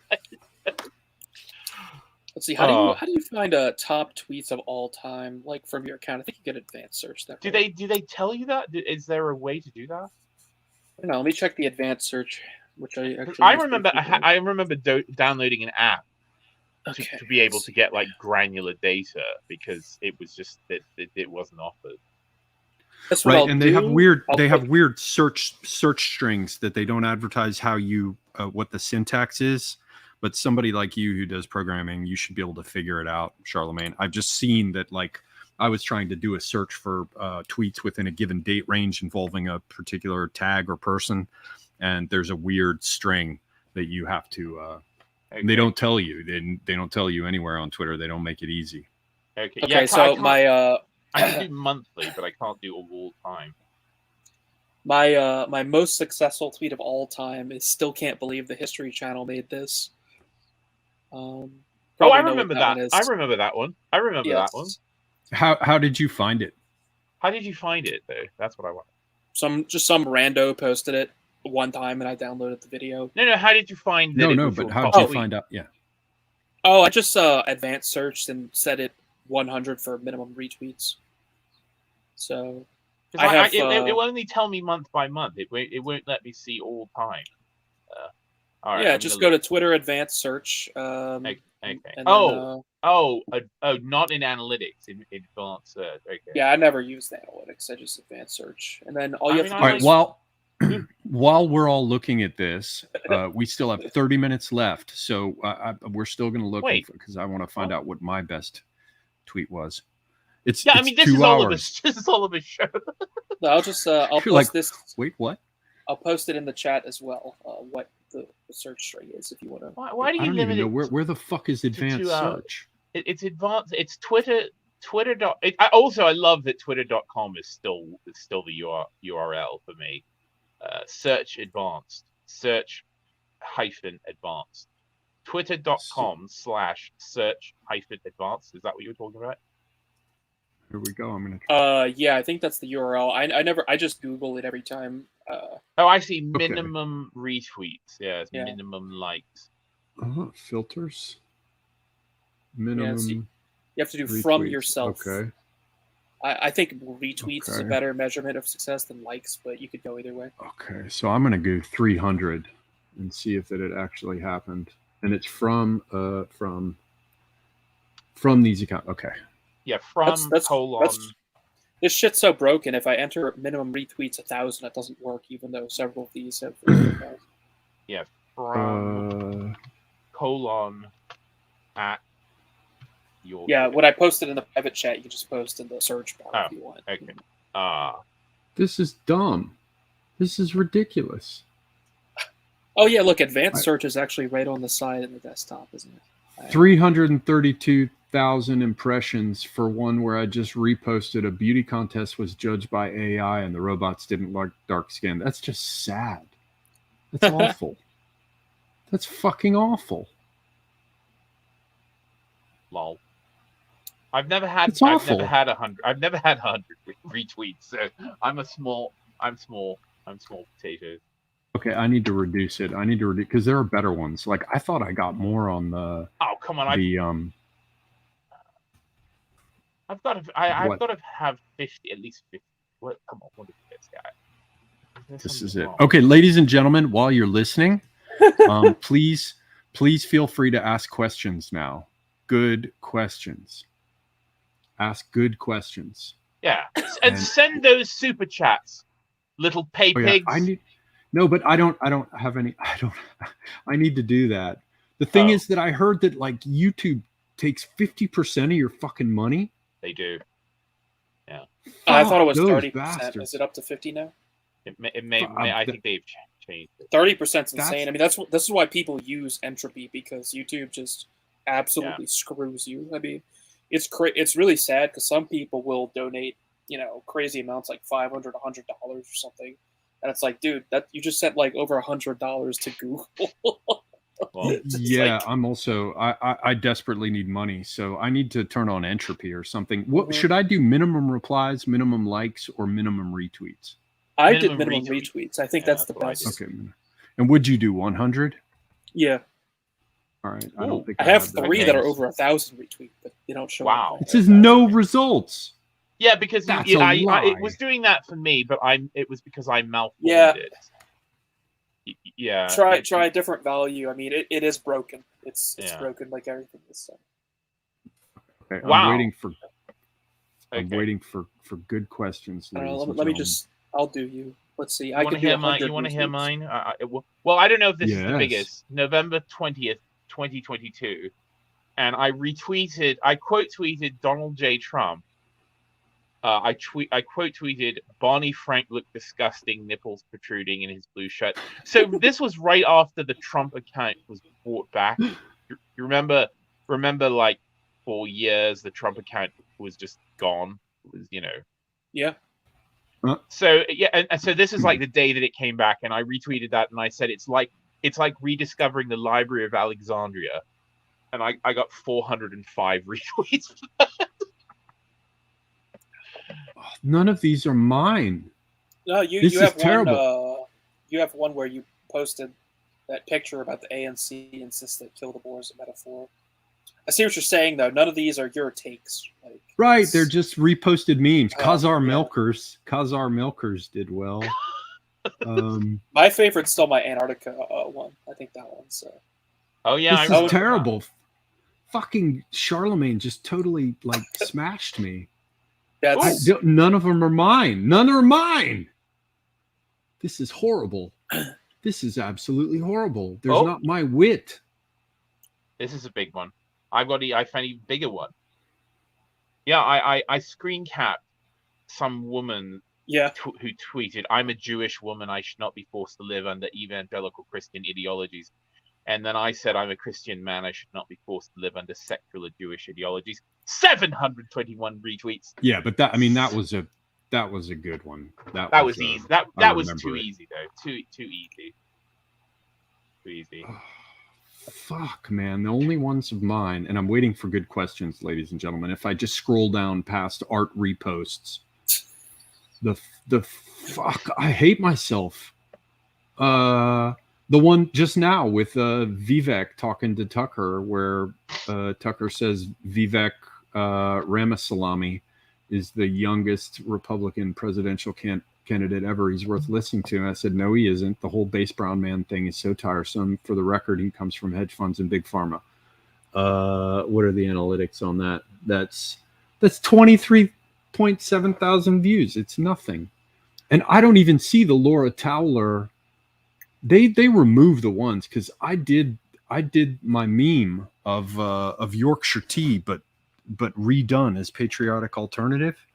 And that thing did like gangbusters. It had more than 100,000 views. Oh, it's all maybe you should search views. I mean, it's possible it got that many views without being retweeted X number of times, right? Like there are multiple ways. I still no. It's all lies. It's all lies. They're all lying. They're all stealing my shit. I don't think I've never had 10,000 likes on a tweet. I don't think I have either. I think it might have been Closeton. Yeah. Someone in our little circle beat me, and I don't remember. Fucking Cringewalker is rocking and rolling, man. He's got like months above 5 million impressions. Cringewalker, but he's fuck, that's crazy. Yeah, but I've yet to break 10,000 likes. I need to break 10,000 likes on something. Same. Just gotta post something really schizo. I mean, it's gotta be. It can't just be like. It's gotta be something that's also going to irritate people. Yeah. No, it's a special combination. Usually, it's not something you think. I mean, pretty much. It has to have balls. It has to be a good one. And Maine actually does well for that. If anyone wants them, that's what his like out of nowhere banger tweets. They always they always make me think he's about to have his fucking account suspended. I'm trying real hard for that to not happen. I mean, he has so many times. Yeah. Usually where I am now, about 5,000 followers, is where I just kind of utterly torch my account on purpose. Because not that it's a special number. It's usually just like there's so much stuff happening. It's like that's about the time where enough stuff is happening where I got mad enough to not be able to last any longer. Yeah, this is fucking horrible, man. This it's is like it. This is no FAP for Twitter. It's like no Fed posts or something. I don't know. Gotta practice no Fed post. Right. No Fed post February. You should totally fucking set that up, man. I think the time has come. All right. Well, look, we can have wonderful discussion. We'll look at what the discussion. I'll go over 2 hours only because there are two cool people here, unless either of you need to blaze away. No. I mean, I've got to be sort of temperate because I'm having apple juice. Because tomorrow, cocktail hour. Yeah. Tomorrow is cocktail hour, but I'm going to have one last fizzy water tonight. I'm just having one last. This is all blackened. This is a blended whiskey done by Metallica and a black end. Oh. And a friend of mine got me to. A friend of mine got me to buy it so we could review it on one of his streams. And yeah, $50 for a blended whiskey. I mean, come on, I could have bought two and a half 2-liter or 1.75 liter bottles of Evan Williams. I've actually got a $50 bottle that I'm having as well. It's local, so nice. Local, nice. Yeah, local to Montana. I used to buy well, it's not shameful. It's not shameful. I know people frown upon blended whiskies, but I used to really like Johnny Walker Blue. No, and they can be good. They're good. Yeah. They're perfectly good. It's just that if you Johnny want Walker one Blue, of the Johnny Walker Black is good. Johnny Walker Black isn't that. It's not that unreasonably priced, and it's quite good. Blue is, it's like $200 a bottle, so it's maybe not worth it. But there's another Johnny Walker called Swing, which I really like, but it's very difficult to find. It's in a weird bottle that it has a rounded base, so that when you sit it on the table, it sort of rocks back and forth. It never sits steadily, which is good, especially after you've had too much of it. Yes, my problem with the blended whiskeys, as I started to say, is that they're too much. When they're good, they're too much. I just as soon buy a bottle of single malt, and if I want a bourbon flavor, I'll just buy a cheap bourbon. Favorite Led Zeppelin album? Anyone? I'm not. For me, I'm a millennial. Probably Houses of the Holy, maybe. No. What's the one that has cashmere on it? I can't remember. Houses of the Holy, I think. Let me see. I love that Charlemagne. Charlemagne is just like, don't expect me to answer a favorite Zeppelin album. Physical Graffiti. Physical Graffiti is good. That is the one that has cashmere on it. I mean, they're good. Also, here's some weird trivia. The photograph on the front of Houses of the Holy, which is these two sort of tenement buildings. I know where that is. It's in New York on St. Mark's Place, which is an extension of, I think, 8th Street. And if people remember the Andy Warhol stream, Warhol famously rented out an old Polish dance hall where he first put on those shows with the Velvet Underground and all the projectors and all and all of that. And that place is directly across the street from those two tenement houses that are on the cover of Physical Graffiti. And the best part is that now that Polish nightclub across from there is a Chipotle. Oh no! Yeah, you could literally sit in the window of the Chipotle and look across and watch the Physical Graffiti cover. Fucking Chipotle, man. What's the album with the immigrant song on it? That's the only Led Zeppelin I know. That's Led Zeppelin from the land of the ice and snow. Yeah, that's good. Houses of the Holy, right? Number 3. Yeah, that's Led Zeppelin 3.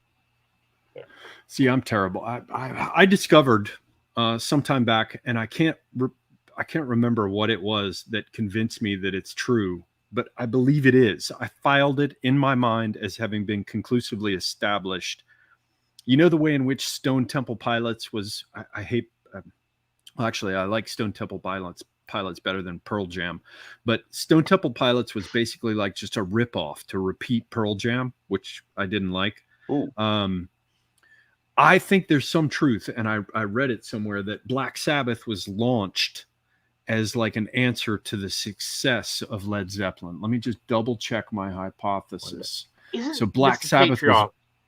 Isn't Mr. Patriarch like a Stone Temple Pilots super fan?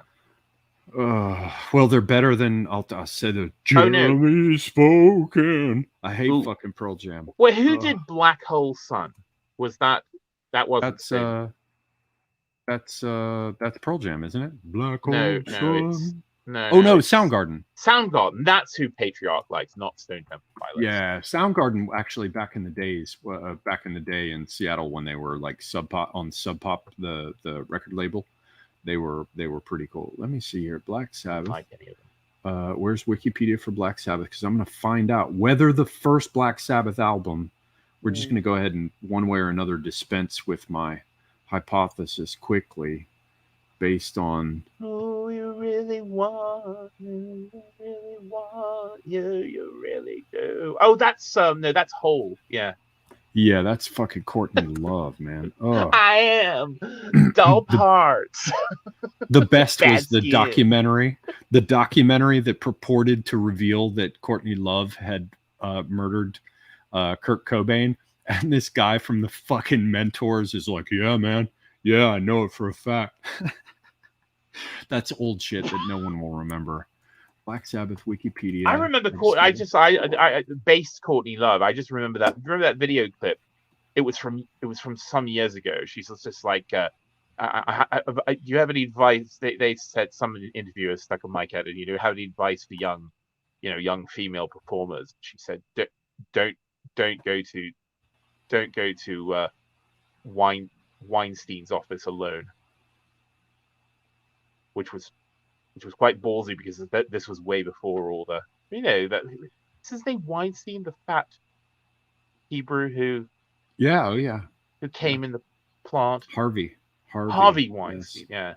Yeah. The first Led Zeppelin album was before the Sabbath album, which supports my hypothesis. A bunch of producers said, we need something like this. And Sabbath, which I believe is a more powerful band by far, hate Sabbath, fucking was launched as an answer. Sorry, you were going Weinstein.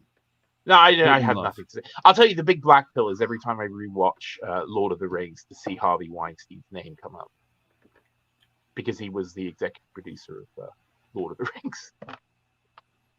That kind of Terry Davis avatar.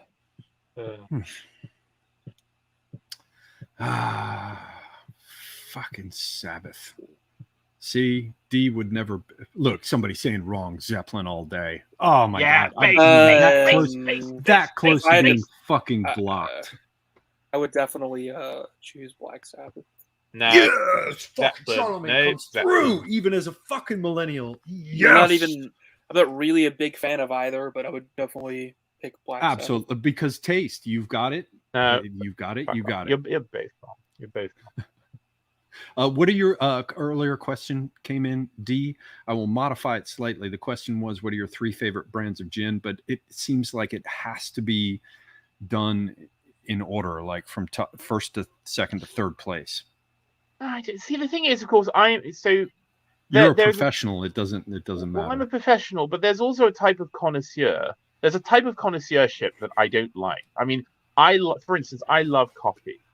But like, I'm not going to sit around and talk about, like being, right. Whether a fucking ferret shat it out or a civet. It's just like, give me, I enjoy good coffee, or same with cigars. I'm perfectly happy to have a cheap cigar if it's good. In fact, because I'm a sort of cheap person, I actually kind of prefer it. It's the same with you. I would rather have a quantity of acceptable bourbon rather than some well, I'm making a mixed drink, so exactly, you're not going to wait. Why would you waste your beautiful beautiful single cask bourbon on a I don't know. Anyway, so for gin, I hate all the fucking, I'm happy if someone gives them to me and I drink them, that's fine.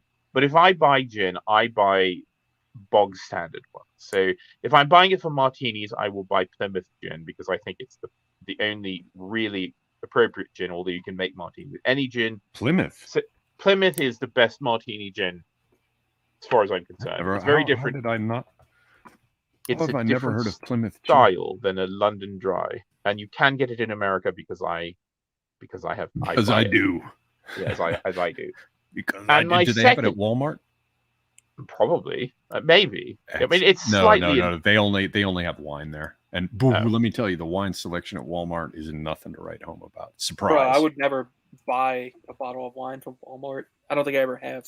Like that's just nor have I. But I looked because, I have to say, the design of the Plymouth gin bottle that's nice design. But which way does it look? Sort of Art Deco, or does it look? Is it rounded? Well, I'm looking. Well, here, let me see if I can share this. See, this is perfect. I like it because of the color. To be honest with you, let me get over here. I can share this. Surely I can share this. Yeah. Okay. I'm looking. Oops. No, I just removed. That's what I want to do. I'm looking at. Can you guys see my cursor? I'm looking at these. No, I can't see your cursor. Has it got a round That's label on it? Yes, it does. Yeah. Okay, that's the current one. Yeah, it's nice. It's pleasing.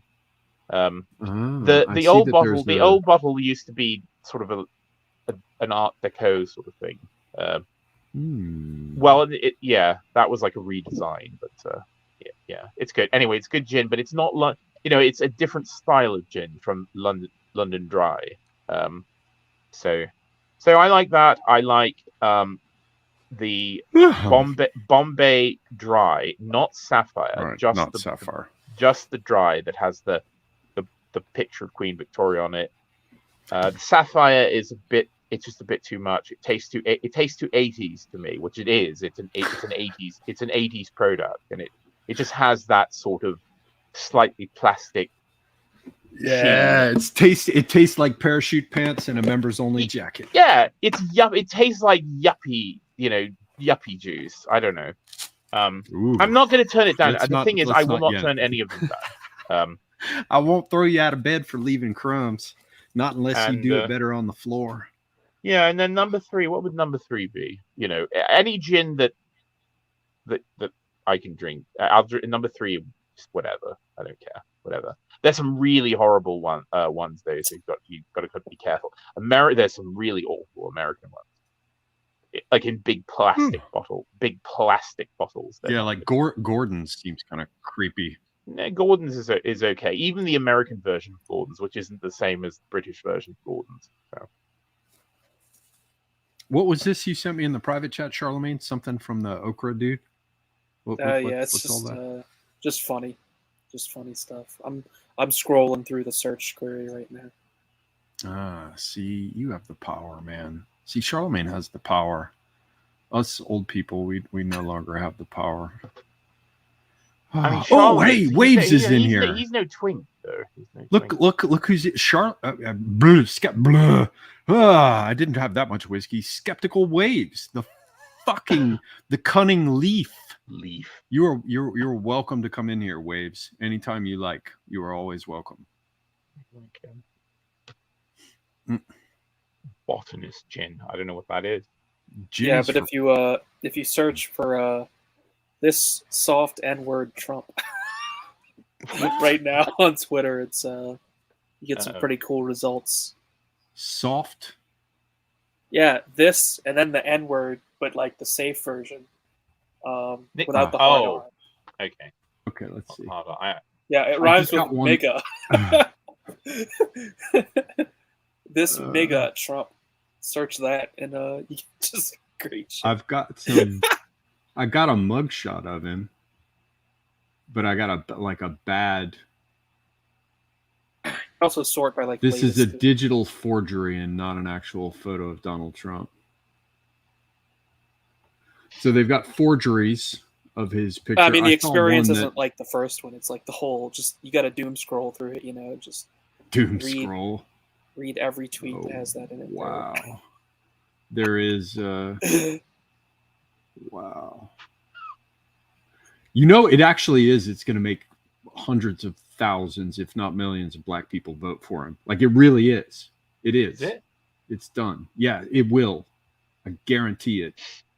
That was a point that was made by, what's his name, Barnes, who again has like there's a Las Vegas vibe on that dude that's like difficult to accommodate. But he pointed out that, and I think it's true, that like, a bunch of fucking Latinos and blacks and the rest, they're accustomed to thinking of the person who's been arrested as the hero. There it is. Elon Musk says it's next level. His return tweet. What's next level? Trump's tweet with his mugshot. Do you think he planned this as his return? Almost no doubt. I mean, yeah. Like. Well, I mean, it's well fucking chosen. Yeah, it's. What do you? Isn't there an old Dirty Bastard record that's like just his mugshot on the front?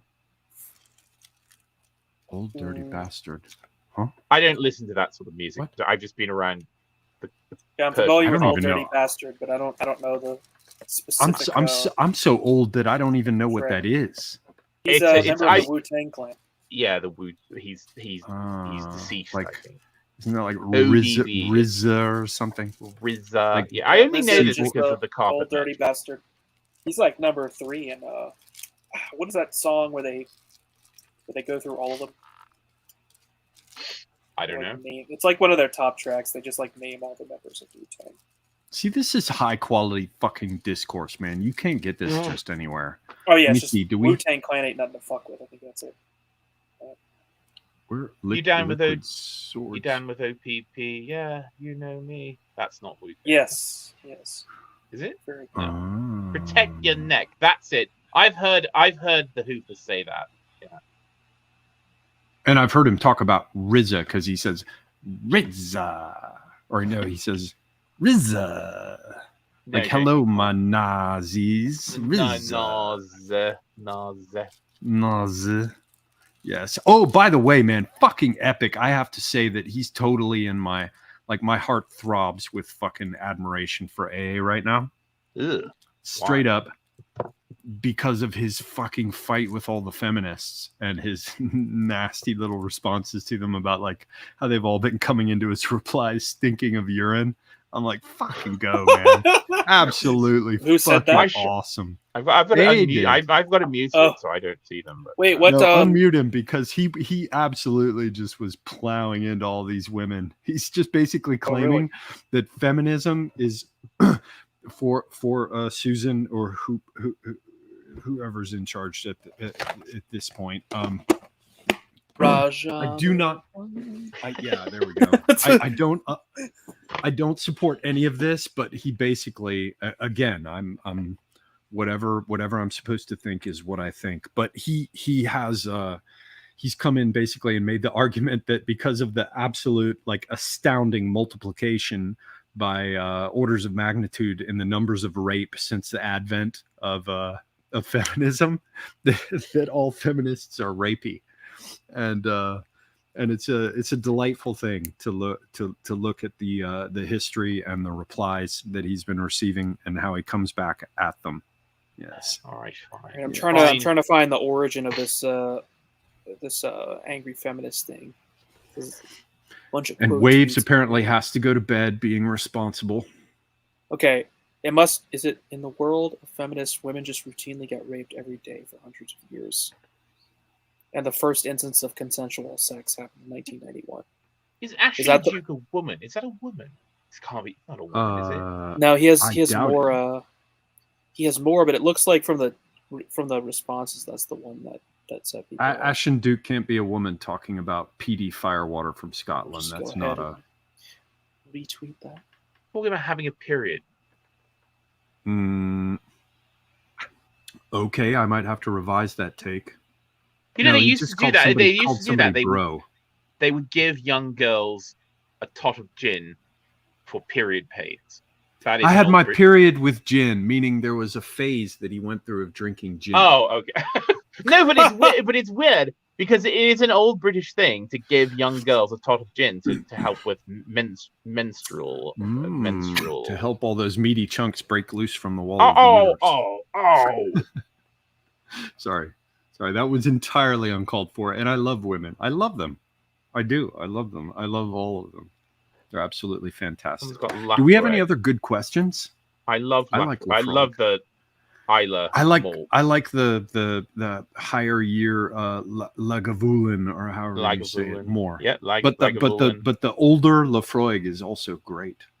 Yes, I have a case, somewhat depleted of that I bought years and years ago of 30-year-old Lafroig, and it's absolutely magical. The price has become astronomical since then. So you rarely can't even buy. It's not even obtainable anymore. Certainly not a case of it. But I got mine at a reasonable price. But it's absolutely delicious. Tastes nothing like the younger. And I like the younger Lafroig, but the aged one is good. Ardbeg is also quite good. Yeah. You know what's crazy? My mother really likes that. You know, the black label or whatever, the little Yep. squat bottle. It's got the Celtic Celtic script on it. Yes, not work text. Yes. Yeah. Oh yes, good whiskey. It's good. I like all of those because I like the iodine. I like the sort of salt and iodine thing. I like the sort of that flavor. But they're a bit. A lot of people don't like them. They're a bit much for certain people. We got a vote for Macallan here, but to me, it's so white and so clear. It's like Macallan is very good, but it's good. It's definitely, you know. Well, and there's also more than one. I mean, they have different, aging or whatever. Yeah, I mean, I wouldn't turn down Macallan, that's for sure. No, but see, I'm a smoker. I like smoked meats. I like heavy flavors and stuff, like a clean, crisp whiskey. No, I want it smoky. I want it. Yeah, this one I'm drinking now is actually like that. It's called 5 Drops Bourbon Whiskey, distilled in Bozeman, Urban? Montana. Bourbon. Oh, bourbon. Okay, all right. If you were drinking some urban whiskey, that sounded like when I went looking for Di Serono and I just said, "Do you have amaretto?" thinking that they were going to point me to Amaretto Di Serono.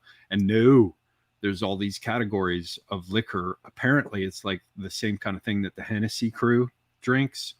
And they're not Amaretto Di Serono. They just say Amaretto on the bottle, and they have shitty design, and they've got like heart-shaped bottles.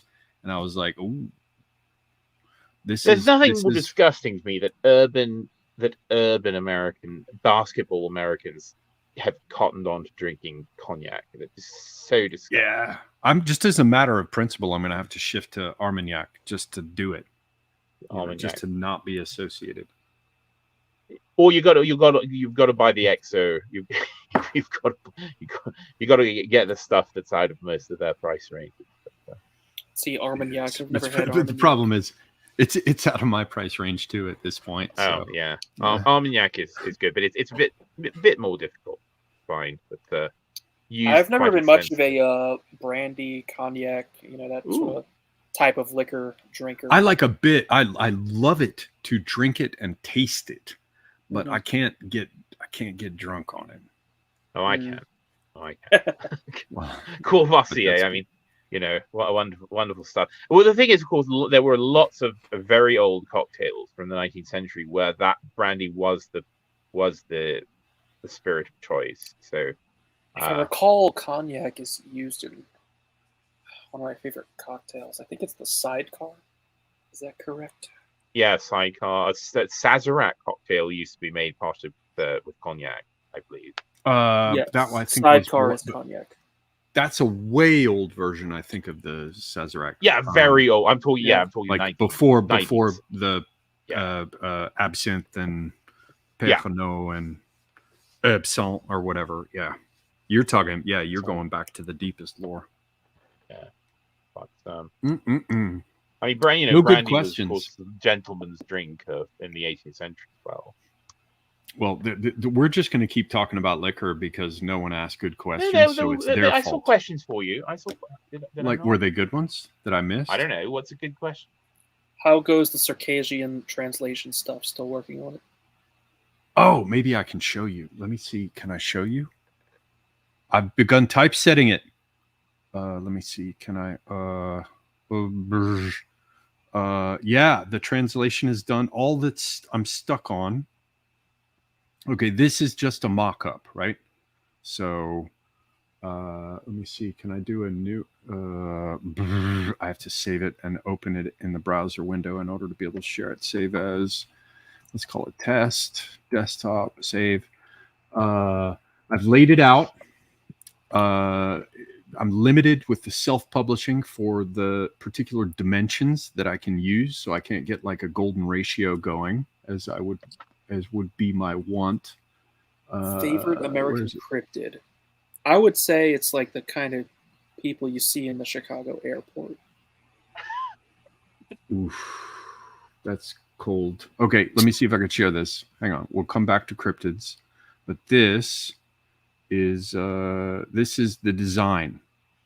I'm gonna have basically the dumgas along the left-hand side. and I've got the translation of the text, and then kind of like a florilegium or marginalia, but I mean kind of the footnotes will go in this smaller typeface along the inside margin for the one side and the outside margin for the other. I thought about doing it symmetrically so that the footnotes were on the inside for the other page, but people are just going to get confused if it's not solidly left to right. So this is just a test, but this is going to be the layout of it. Yes, the translation is finished, but there's only one thing remaining, which is coming up with a English language, English alphabet romanization of the original Circassian of 2 poems, which is but I'm plowing ahead regardless. Yeah. So what were we talking about? What were you talking about, Charlemagne? The hell was that sound? Did you just release a budgets frog? What happened?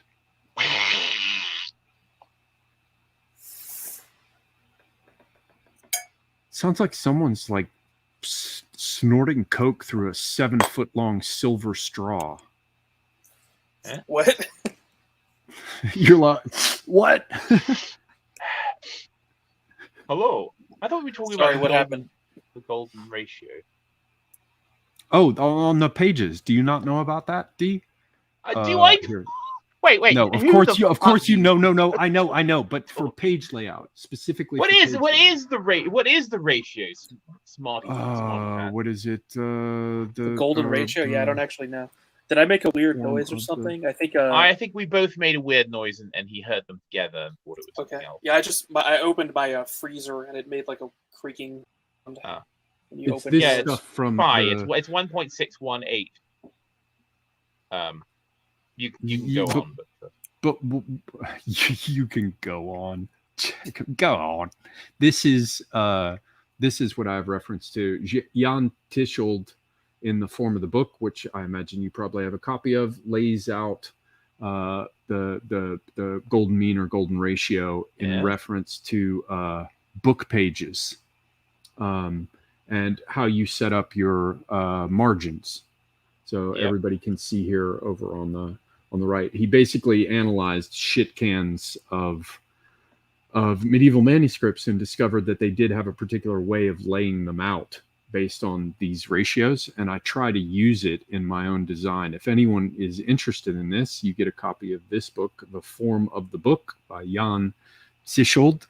The problem is how much this little fucking book costs today, because we're all being raped because we're not supposed to own books anymore, just like we're supposed to eat plant-based protein. It's all kind of I'm buying books all the time. Yeah. Yes, well, yes. I'm actually going to read that the three body problem by that Chinese author that Jay Burden covered with that one fella. Bear in mind, I'm still waiting for you and fucking Prudentialist to finish reading. Hey, I read that a long time ago. So you're done? You're finished? I wrote a freaking blog post on it, dude. I'm the one who told you I finished reading it. Okay, well, we're going to do it, even if he doesn't. Yeah. I'm going to check, because also, who was it? Ludwig von Lammy wanted to get in on that stream, and he asked me years ago, and I told him I would tell him when we did it. It would be good because the book is fading from memory, so, it'd be good if we had some fresher people on it. Excellent. So young people forget shit they read almost immediately afterwards also? I mean, yes and no. Just wait, motherfucker. You'll see. Oh my God. Ever tried Remy Martin VSOP? Yeah. December 27th, 2022 is when I did my blog post. So getting close to a year. Yeah, so that's fair that you don't remember all of it. Absolutely. I don't even remember. But fortunately, I can just review my own blog post, which is half the reason I make them in the first place. No, that's smart. See, I'm thinking I have to get on my channel again because it's lain fallow for quite some time. And I'm convinced that in the absence of star power co-hosts and the like, that the best way to carry, and game shows and the rest, which have their power, I need to. Writing is central, and I also think more consistent output, like even daily, where you have written scripts that you begin with, and then and just hammer them out every day it comes out. The written script ensures that there's a minimum of meandering. The thing is, at this point, I've been doing this for so fucking long. I'm not saying doing it well, but I've been doing it for so long that the question is like, what even is this channel at this point, other than bad branding with the name Semiagog? Cobblers' children are always barefoot. Yeah, my channel has kind of done that, I guess. I mean, I've done really a produced video in forever. I mean, the main reason I kind of stopped is just like after the election, everything, and especially with the coup, I mean, things just started moving so fast, getting so crazy. It's like takes would become stale instantly, and it's like it's really hard to make edited work of like real lasting value in a situation like that. Yeah, also streaming, unless you're carefully writing. I mean, the fact that you can produce the material for your Substack, everybody go check out Charlemagne's Substack, subscribe. The fact that you can produce the written content of quality for the Substack indicates that there's plenty of material for you to get into and do that. It's just that on the other side of things, there's a certain dynamic that emerges naturally in the course of conversation. Exactly. I like the old-fashioned salon, right? I don't mean where you get your hair cut. And that has its value too, Absolutely. And I mean, pretty much any one of my blog posts could be turned into a video. The problem is then you have to put like, 5 to 10 times more the time into this one single piece of material to actually create an edited video. I mean, you could also kind of go like, I don't know, the Aaron McIntyre route where he kind of just displays like still images, right? But that's not really the style I went with on my channel. Right. You can also do the live stream thing where you basically just read the content and share the material and just hope you get it right, which can be fast. You can make a PowerPoint. You can make a PowerPoint and then just like that. Perun, just like Perun. If we just made PowerPoint, Charlemagne, we'd immediately have like 1 million subscribers, right? Could do it. As long as we had a Ukrainian cock down our neck with a ball slapping against our chin. Oh my god! Ooh. Oh, speaking of that, did you must have seen that pizza advertisement, the Ukrainian pizza advertisement? No, what are you talking about? Yeah, what was that? What was that? Oh, was that real? Dear. That wasn't real. I think it was real. Where do I search for this? I will search for it for you. I can't tell you because we would get taken down. Oh, there it is. Ukrainian pizza advertisement, very well thought up. But this is 2021. Is it? Pizza ad from Ukraine 2021 on YouTube. It's that thing of all the black guys sitting around. Yes, yeah. You found it. This seems old. Interesting. Yeah, 2 years ago. Huh. So it's not recent, is it? That's even worse. There's something from 15 hours ago. Yeah, but it's just the repeat shows of that this. It's making. This got posted on Twitter like today, so I thought it was new, but it's actually 2 years old at least. That's interesting. I don't get what's.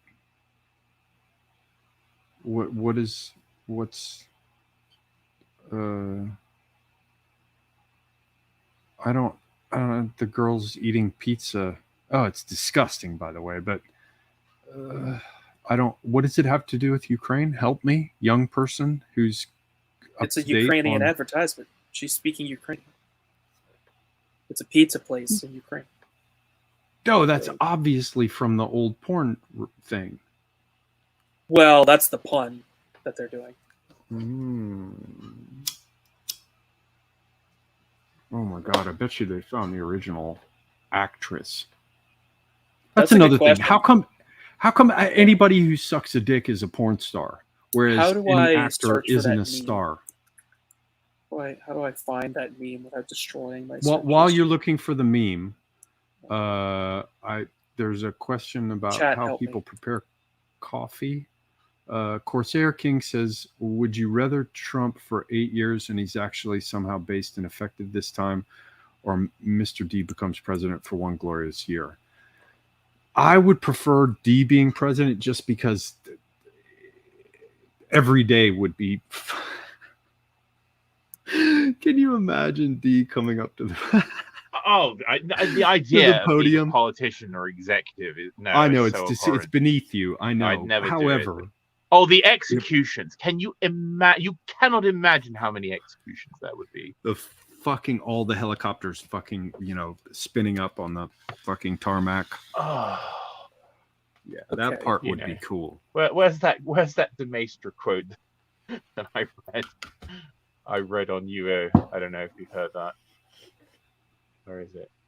Okay, so that girl's name is Piper Perry. The meme is called Piper Perry Surrounded. Oh, now, is it her? And did they hire Piper Perry for the pizza That's what I'm restaurant? trying to figure out. That's what I'm trying to figure out. Somebody's asking me what my thoughts are. No, there's no way. That's not her. NJP? What's NJP? The National Justice Party. It's a... Oh, is that like Stryker or Painovich or one of those people? Yeah. Yeah. Do you really need to answer that? Like, I feel like everyone knows. Yeah.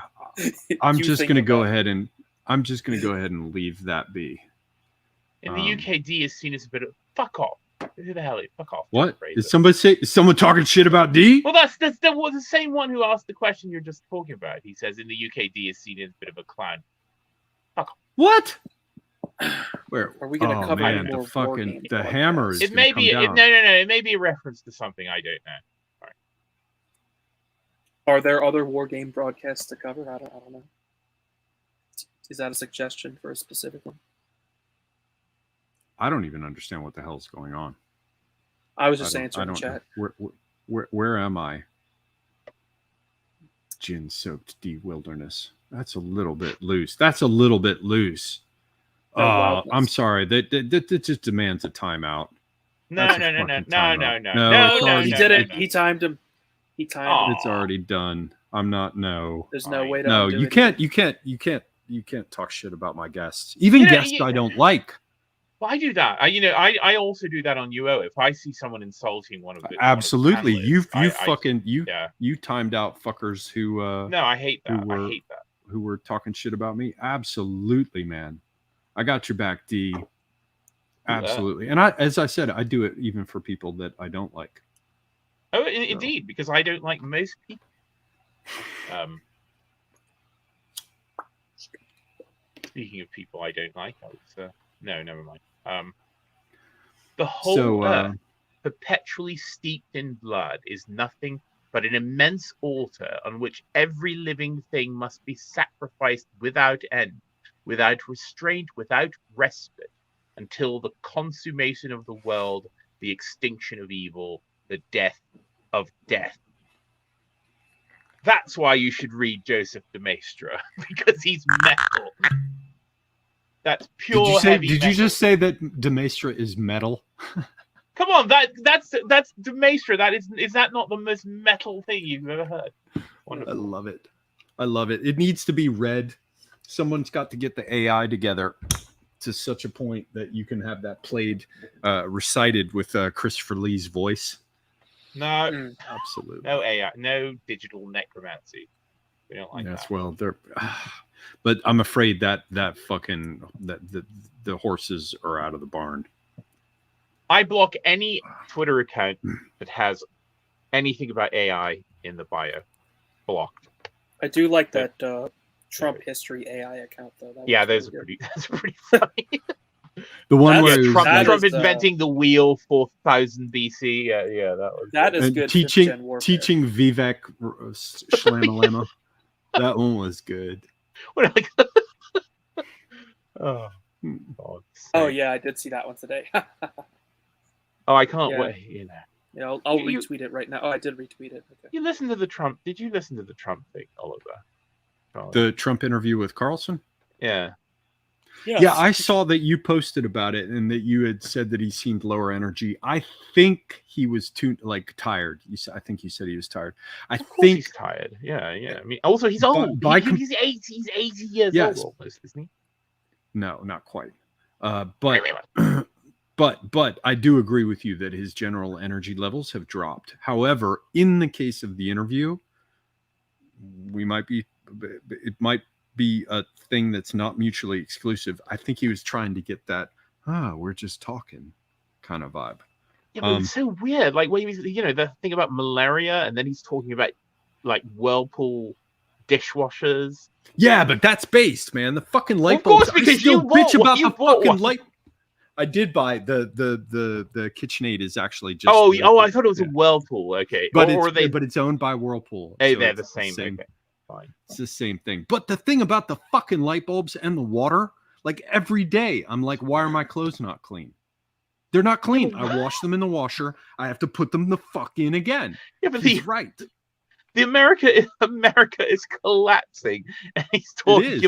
He's talking about falling apart. No, the dishwasher is the sign of the collapse. Yeah, that's the whole point. Okay, and why did Tucker Carlson keep saying they're going to kill you, bro? No, aren't you afraid they're going to murder you? They're going to kill you. What was that? You know what? He's a Teflon motherfucker. If you look at him, he's got an innate. Excuse me. He has an innate sense of what might get him in trouble. And he just fucking, it's like water off a duck's back. Yeah. And I think what happens to him is he's like, well, how could I answer this? I could say that they want to kill me, but that would make me seem fearful. So I'm just going to act like the question wasn't even asked. Yeah. But Charlemagne and I were talking. Yes, it's intuitive. It's a gland. It's not a ratiocination. It's a gland. It's a self-preservation gland that he has as a result, I imagine, of having been involved in cutthroat real estate in Manhattan, where he slithers away from it. And if you think about him, I mean, for the amount of time he has spent giving speeches, giving interviews, being recorded, being quoted, he never, yes, of course, according to like shit libs, of course, he says horrible, deranged things all the time. But if you actually think about it, he never gets caught out, I mean, the most quote called out was like grab him by the pussy, but he was absolutely right about that. You can't stop. But wait. Does this deserve the hammer? What? Half of that. We don't whinge at 3 a.m. on a Twitter space, D. We hold forth. We expand. We're expansive. Oh, I'm certainly expanding. Especially if I eat another one of these ginger nuts. Just stop. Fucking. All right, you've been warned, C123. You've been warned.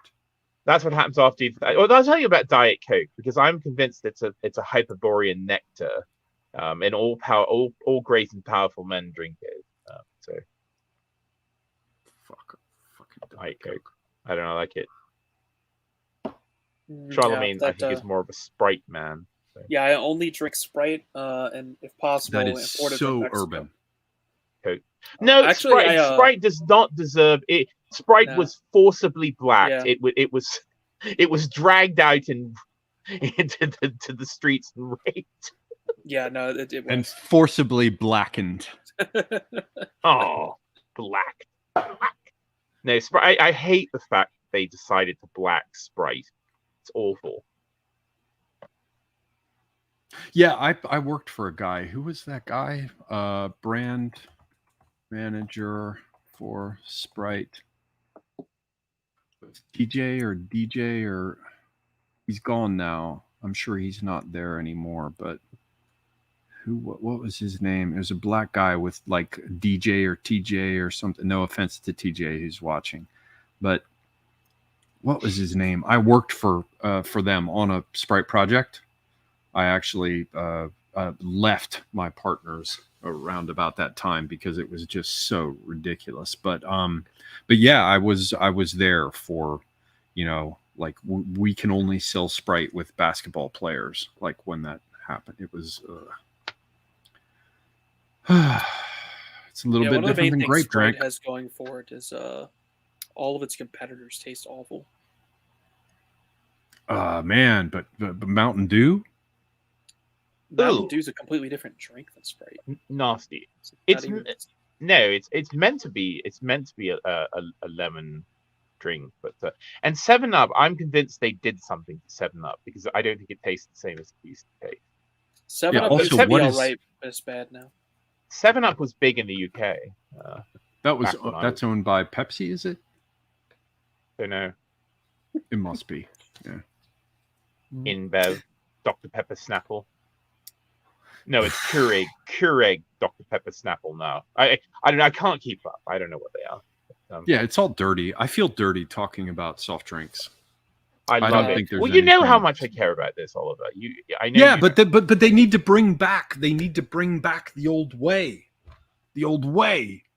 What is the But old it way? requires two. The old way was once upon a time, as D well knows, there was a whole period that corresponded with the beginning of the social engineering movements to better the circumstances of the lower classes and first basically what you had was a thing that was like a coffee bar, and what people don't understand is the original coffee shops were high-end places with people who had money and who did business, and they would go to the coffee place because there were a bunch of like Dutch fucking East India Company Protestants, and they would all drink coffee together and talk about how it was an intellectual stimulus and it was expensive, and they drank. What eventually developed out of that was something that was more broad. It was like going to a high-end bar with all the shrubs and the bitters and all their various concoctions and phosphoric acid and egg whites that were dipped in, mixed with it and shaken up to make the creams and the rest. And so there was a time where you have to imagine something that most people can only conceive of as the local drugstore soda counter, but it was high end. So imagine a drugstore soda counter, but with polished brass and mahogany and everything at least double the price. There was a time around the turn of the century where people went for all these crazy mixed drinks that did have alcohol or didn't, or mixed with coffee and the rest. And cocaine, by the way. Yes. And the what is it? The cola nut and all these things. The cola nut, as you well know, D, came out of the same idea that you could bring these crazy nuts from the South that would be conceived of as having this stimulatory powers. And then all of that got smashed by the prohibition phase in the United States, which is what gave us, again, D knows all about this, but it gives you the distinction between a hard drink, which is alcohol, and the soft drink, which is basically preserved with sugar rather than alcohol. And so they decided that this all has the background of public health. D and I have talked about this before. And again, he knows about it, where they came up with paper straws, and they no longer wanted to have the place that everybody went to drink water that had the tin cup on the string, because they recognized. Well, the Dixie cups were part of the answer to the tin cup on the string. Yeah, because it was supposed to be. I know you know. But it was named after a doll, by the way, because the Dixie company, which I think actually originated in New York, was on the floor above a company that made dolls, and it said Dixie. So the fellow was called the company Dixie. I don't know if that's true. But basically, they replaced all of the delicious odd things with sugar, and then with sugar things made with sugar. So you had a sugar syrup poured on top of a sugar ice cream with a sugar soda, rather than what once upon a time would have been the case with vinegar bitters and all of this was tied to chemistry. Again, D knows this, but there's a reason why it ended up being a part of the drugstore counter with the soda jerk and people in the 50s all going to drink there. It was the replacement of the bar. The idea was you no longer went and drank because your beverages were safe now. You didn't have to worry about illness from the water or bacteria or getting cholera or whatever. They weren't drinking shit, so I probably got that wrong. But the various diseases that were spread before people were fully aware of how all of that happened. So they replaced these what was first the coffee house and then was a bar with all these great flavors and tastes.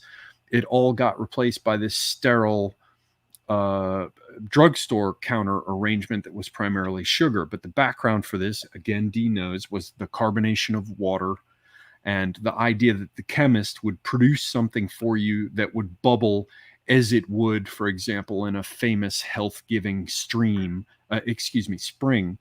And so people would go to the counter to have these things that were supposed to be delicious and healthy because they didn't have alcohol and it was all good. And the chemists said it was good. And there were bright lights. Notice there's not a single dimly lit soda counter that ever appeared in the 1950s. There was nothing untoward that would happen. People would be shopping around you.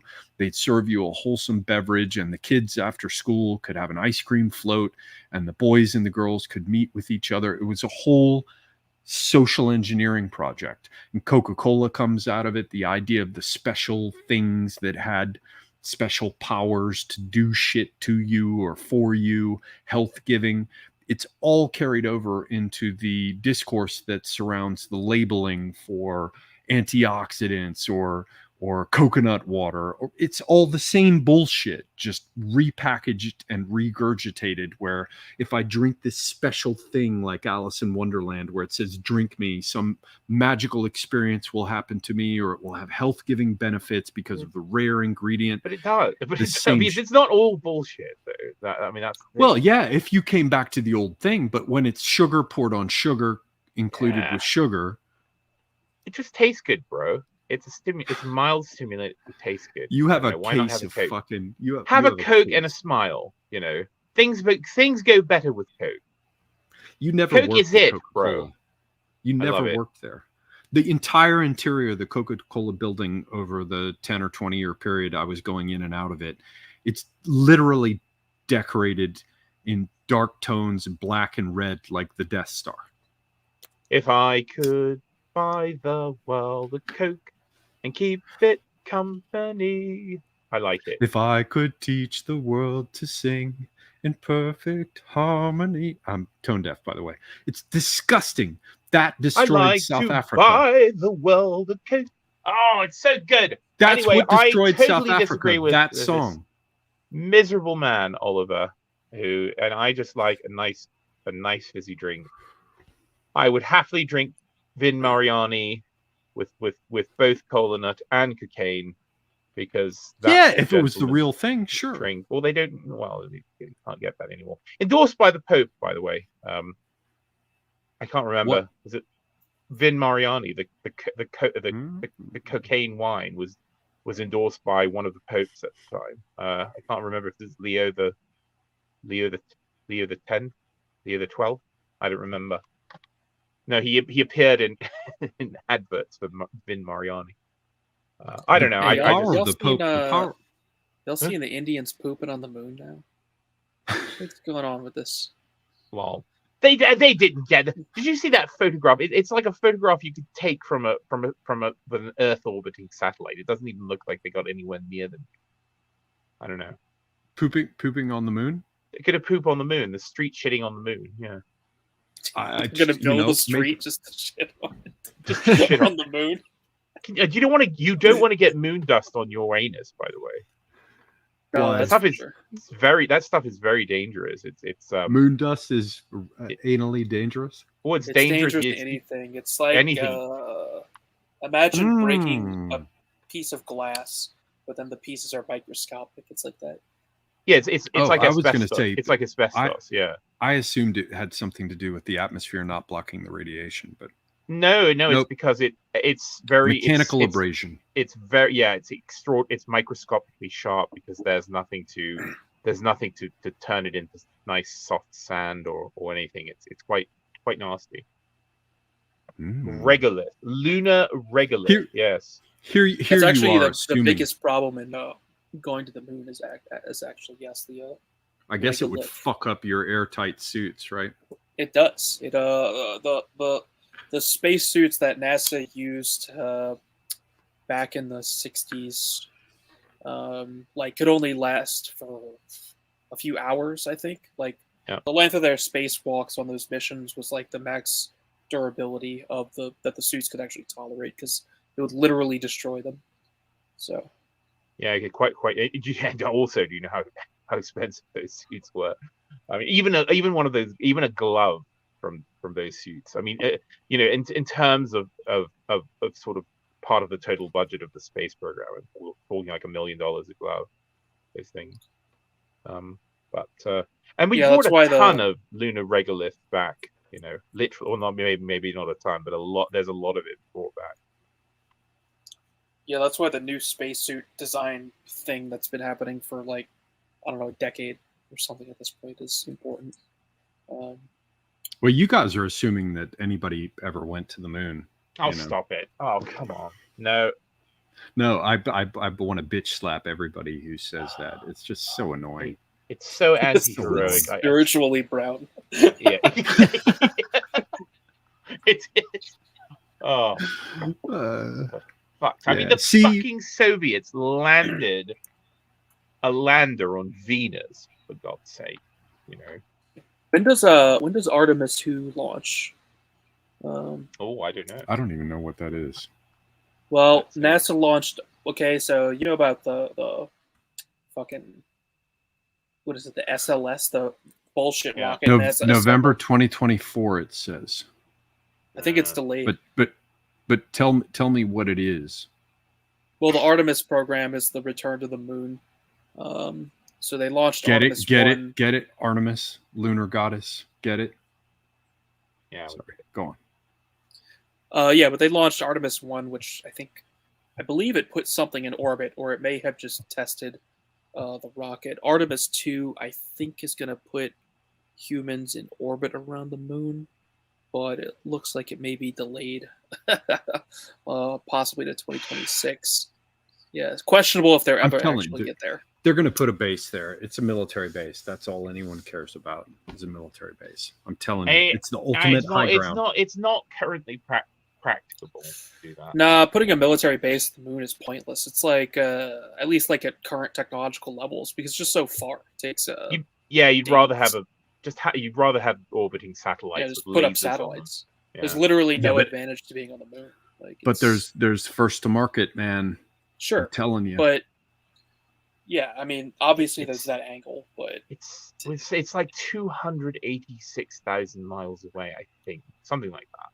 It doesn't really matter who's first at this point anyway, because it's not gonna. Because we were already first. Significant advantage. Well, I mean, first to like building a permanent, settlement of any kind, which doesn't exist on the moon.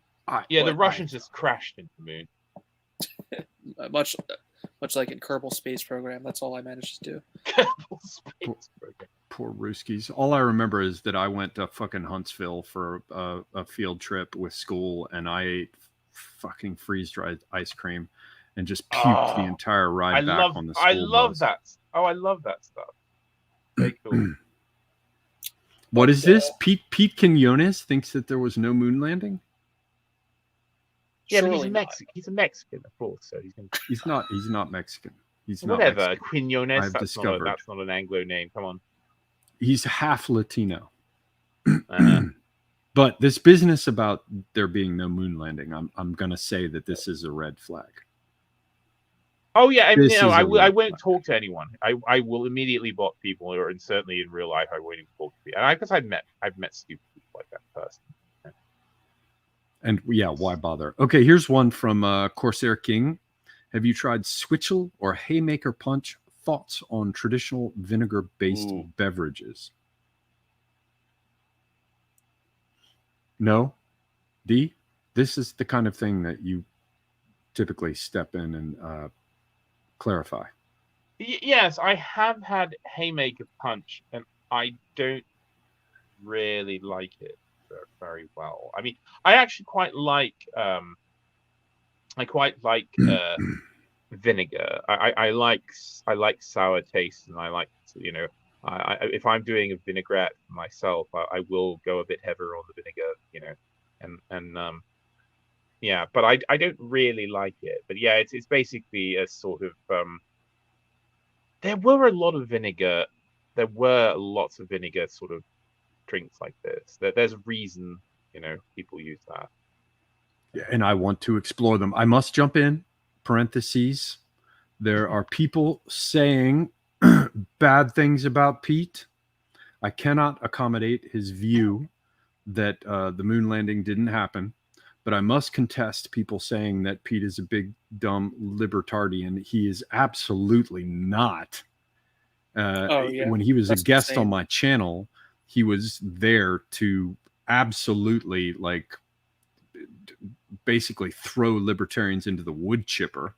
So that's not true. Pete's been a guest on my channel and I've been a guest on his. So I'll poke fun about the like moon landing stuff, but don't be talking shit. Don't be talking shit, people. Sorry, D. Vinegar beverages. I just have a grudge against Pete because he doesn't follow me. So because he doesn't retweet you. You're like, fucking retweet. If you want to, I've become so shallow and stupid that if people don't follow me, I just don't like them. So. And sadly, I talked to AA about this, and now AA has sort of adopted my thing of using that as a litmus test for people's loyalty. So, so these vinegar things. I mean, so I think that these came about because they're basically an electrolyte. You know, it's got an acid. It's going to have some degree of salt because of the ginger, because they often have like ginger mixed in with them. But I'd rather have like lemonade if I'm going to have something like that. I have to say, lemonade that's an underappreciated drink. Lemonade is mighty. Lemonade is good. Lemonade and limeade. Properly made lemonade, yeah. Good if you have to worry about kidney stones too. Just drink lots of lemonade. Oh God, you have no idea. The only way I can tolerate iced tea is if it's mixed with lemonade. Yeah, no, but that's true. Sweet tea, you throw the lemon in, and it's fucking. By the way, did I tell you that cooking those shaggy-sided whatever mushrooms? Did I already tell you this? Made a dish of them.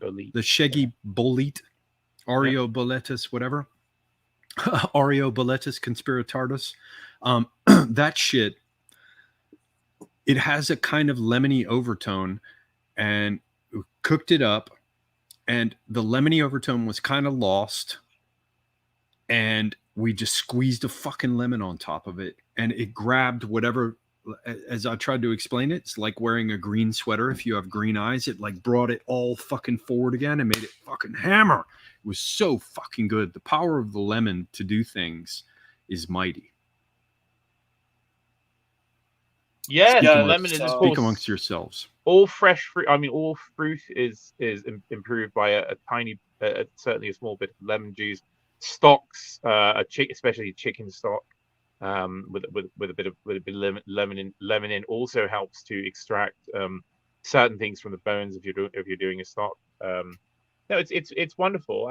And of course, if you wanted to, you can introduce your children to Maheckin science, because you can make iced tea and then you can squeeze lemon juice in it and you can watch it turn a totally different color within seconds because you have protonated it.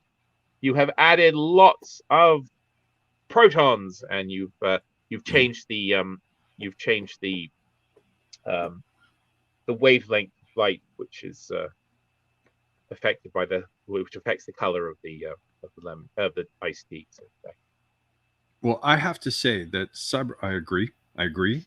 Lemon and iced tea is mighty, though I did not know about the chemical aspects until Dee told me in one of his mighty cocktail hours, emphasis on cock.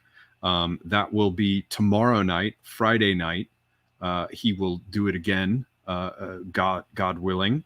And it suggests that everyone should join it. But now I have to address a problem, I'm afraid.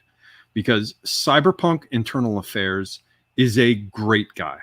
Totally endorse him, totally like him. He's helped me out enormously. He is responsible for the awesome intro music. However, some sort of canned sweet tea with some Milo's. sort of... I've done that before. This is degenerate, though. You need real tea and real lemons, my friend. Sorry, Charlemagne.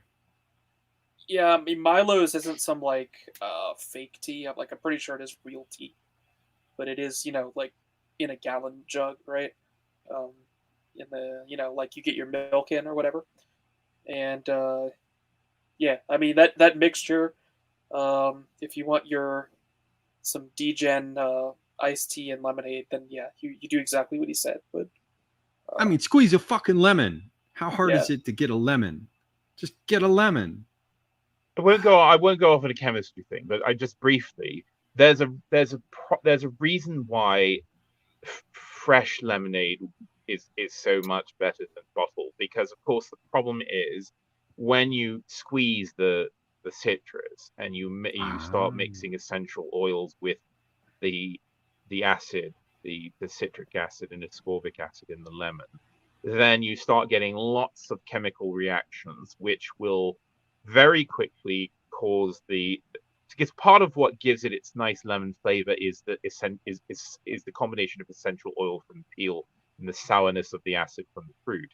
But when you mix them together, very quickly there's lots of chemical reaction because it's quite acidic, and it will it just starts to taste like a blown fuse. It just starts to get this weird flavor, and so of course, in order to keep lemonade for more than a few hours, in other words, in order to bottle it or put it in a can, you've got to add a whole bunch of other chemistry to it as to sort of stabilize it.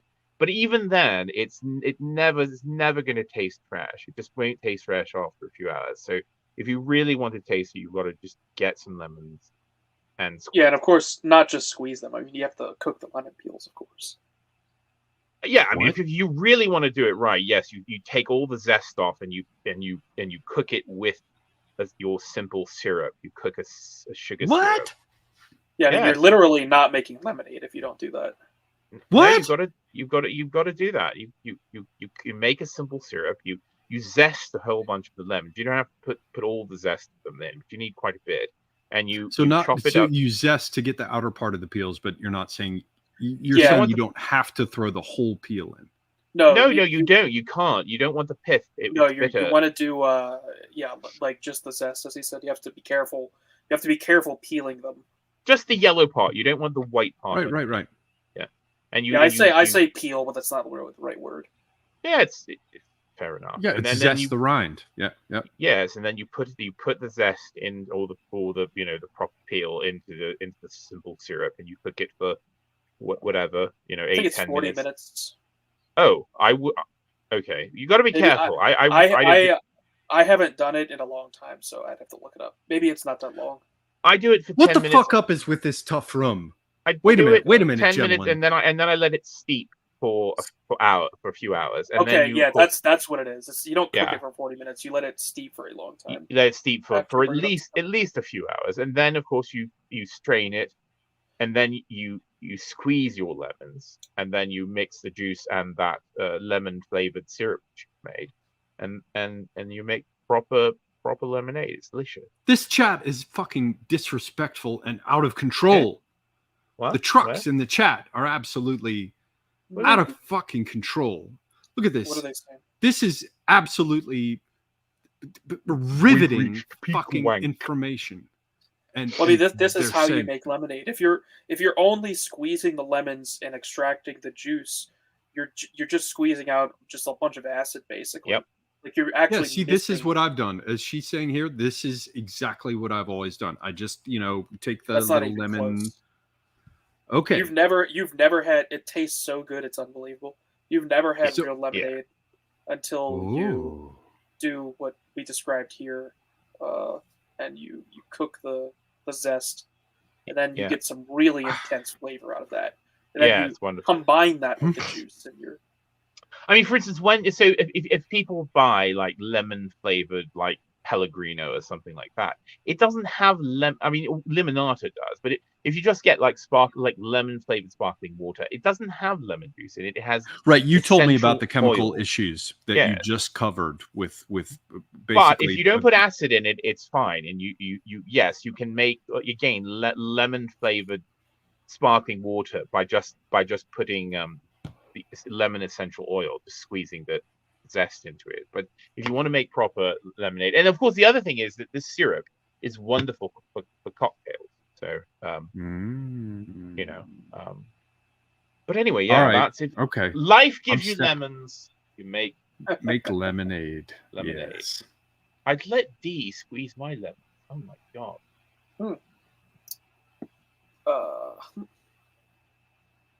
All right. Well, we're coming up on 3 hours.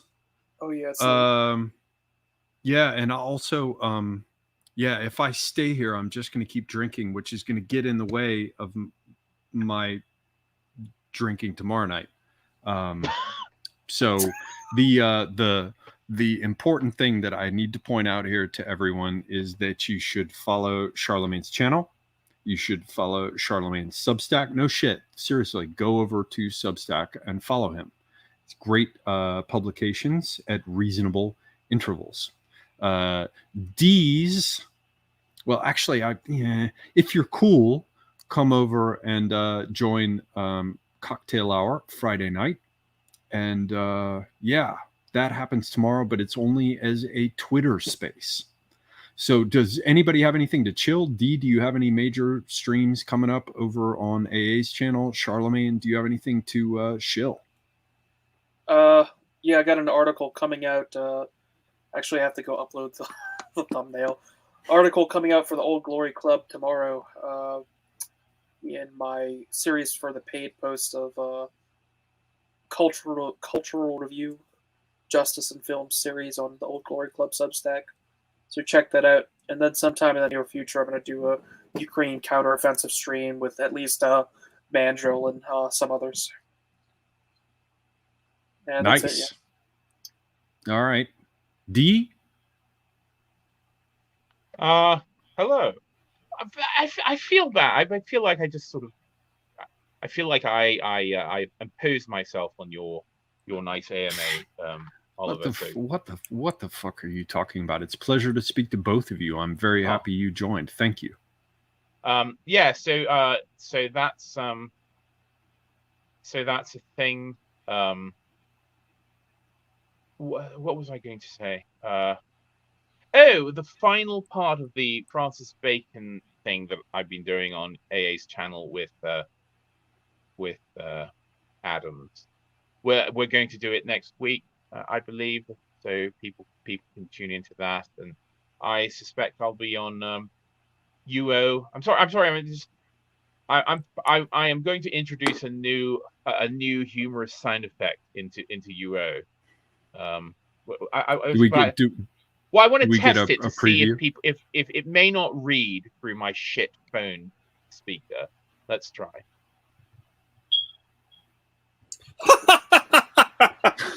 Okay, oh my God. Okay, okay, it's identifiable. I'm not gonna say anything. I'm just gonna do it a few times to see if people in the chat. Oh, that will be brilliant. C'est parfait. Parfait. Oh. I love it. So that's that's what I'm doing. So and of course Cocktail Hour, as Oliver said, which is only made tolerable by the presence of men like Oliver and Charlemagne. If you had listened to me whinging, as people say, you wouldn't listen. But yeah, it's a wonderful thing with fun people. Hopefully, the Brits never show up anyway. So I was going to say it may be affected by the event, but they don't. Yes. They don't ever come in anyway. It's all it's all my fellow Americans now, so that's fine. That event is happening even as we speak. It is. Yes, it is. With maybe we'll get Americans some over there. Maybe we'll get some Aaron people McIntyre, drop in late. You know. Yeah, maybe they will come in. I was hoping, because I remember last year the American boys like called in. Do you remember that? Like Charlie and other people called in, and that all the boys were, Wasn't like, there in a someone room. where someone was locked in a closet or That something? was that was fucking Radlib with Thomas 777. And Radlib like forces Thomas into a closet. I didn't know. He didn't force him in there. And then he's like, "Oh, John D is our favorite homosexual. What do you think of that, Thomas?" I mean, it was just like one of the. That's pretty much literally what he did. Yeah, it really is literally what he did. I mean, Radlib, I mean, God bless him, but is a total goober. He's actually deeply autistic, which I've come to realize. He's doesn't know. Autistic. No, he had no. I mean, there is no malice. Yes, there's no malice. No, there's no malice at all. He almost got Thomas pretty mad on that trip because of the nature of his autism. It's so weird. It's very it's all good-hearted, and Radlib is a friend of the channel. Yeah, he's like a big big Apu Staya, you know. He's he's the wholesome autistic frog. No, he's definitely one of the most actually autistic people around. Yeah. You wouldn't notice, but that's because people use autism wrong, right? Yeah. We have a request from Bas Klutwijk. I can't. There's no chud, so it looks Dutch. It seems like it must be Dutch, but I can't pretend to speak Dutch because there's no chud. But he asks, at what time is the at what is the cocktail hour? But I'm assuming what time. Usually it's 11 p.m. Eastern, right, D? Yeah, it's 10:30 to 11 p.m. Eastern Daylight Time, which is of course either 3:30 or 4 o'clock British summertime. Which, if you're in the Netherlands, then is that an hour? The low emphasis on low countries. The low countries. Yeah, the low. Did I ever tell a story about when I fell into a canal in Amsterdam in the middle of the night drunk? I fell in the oldest canal of all the canals. I can't remember the name of it, but anyway, we'll talk about that another time. So hopefully tomorrow night, if anyone wants to catch it, you know how and where and when. Yes, and so we'll see you there, and yeah. Well then, last thing for me, thank you again, Charlemagne D, for joining. You have made this much more entertaining than it otherwise would have been. I love the people who come in for the channel, but here there's.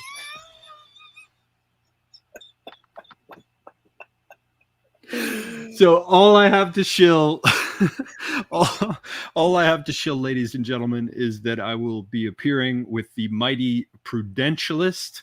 Go to his channel and follow him. Tomorrow night we will be talking about Niger, the other N-word. That will be in the evening. I verified with him beforehand that we would be able to wrap up before D's stream began. So I'm going to do my best to drag Prudentialist in as well for cocktail hour. But in either case, you can see us tomorrow for the discussion, geopolitical discussion of Niger.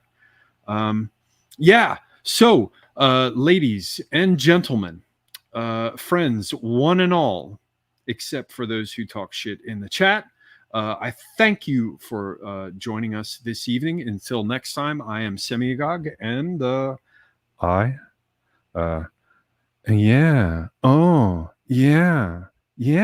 really, wow, I am out.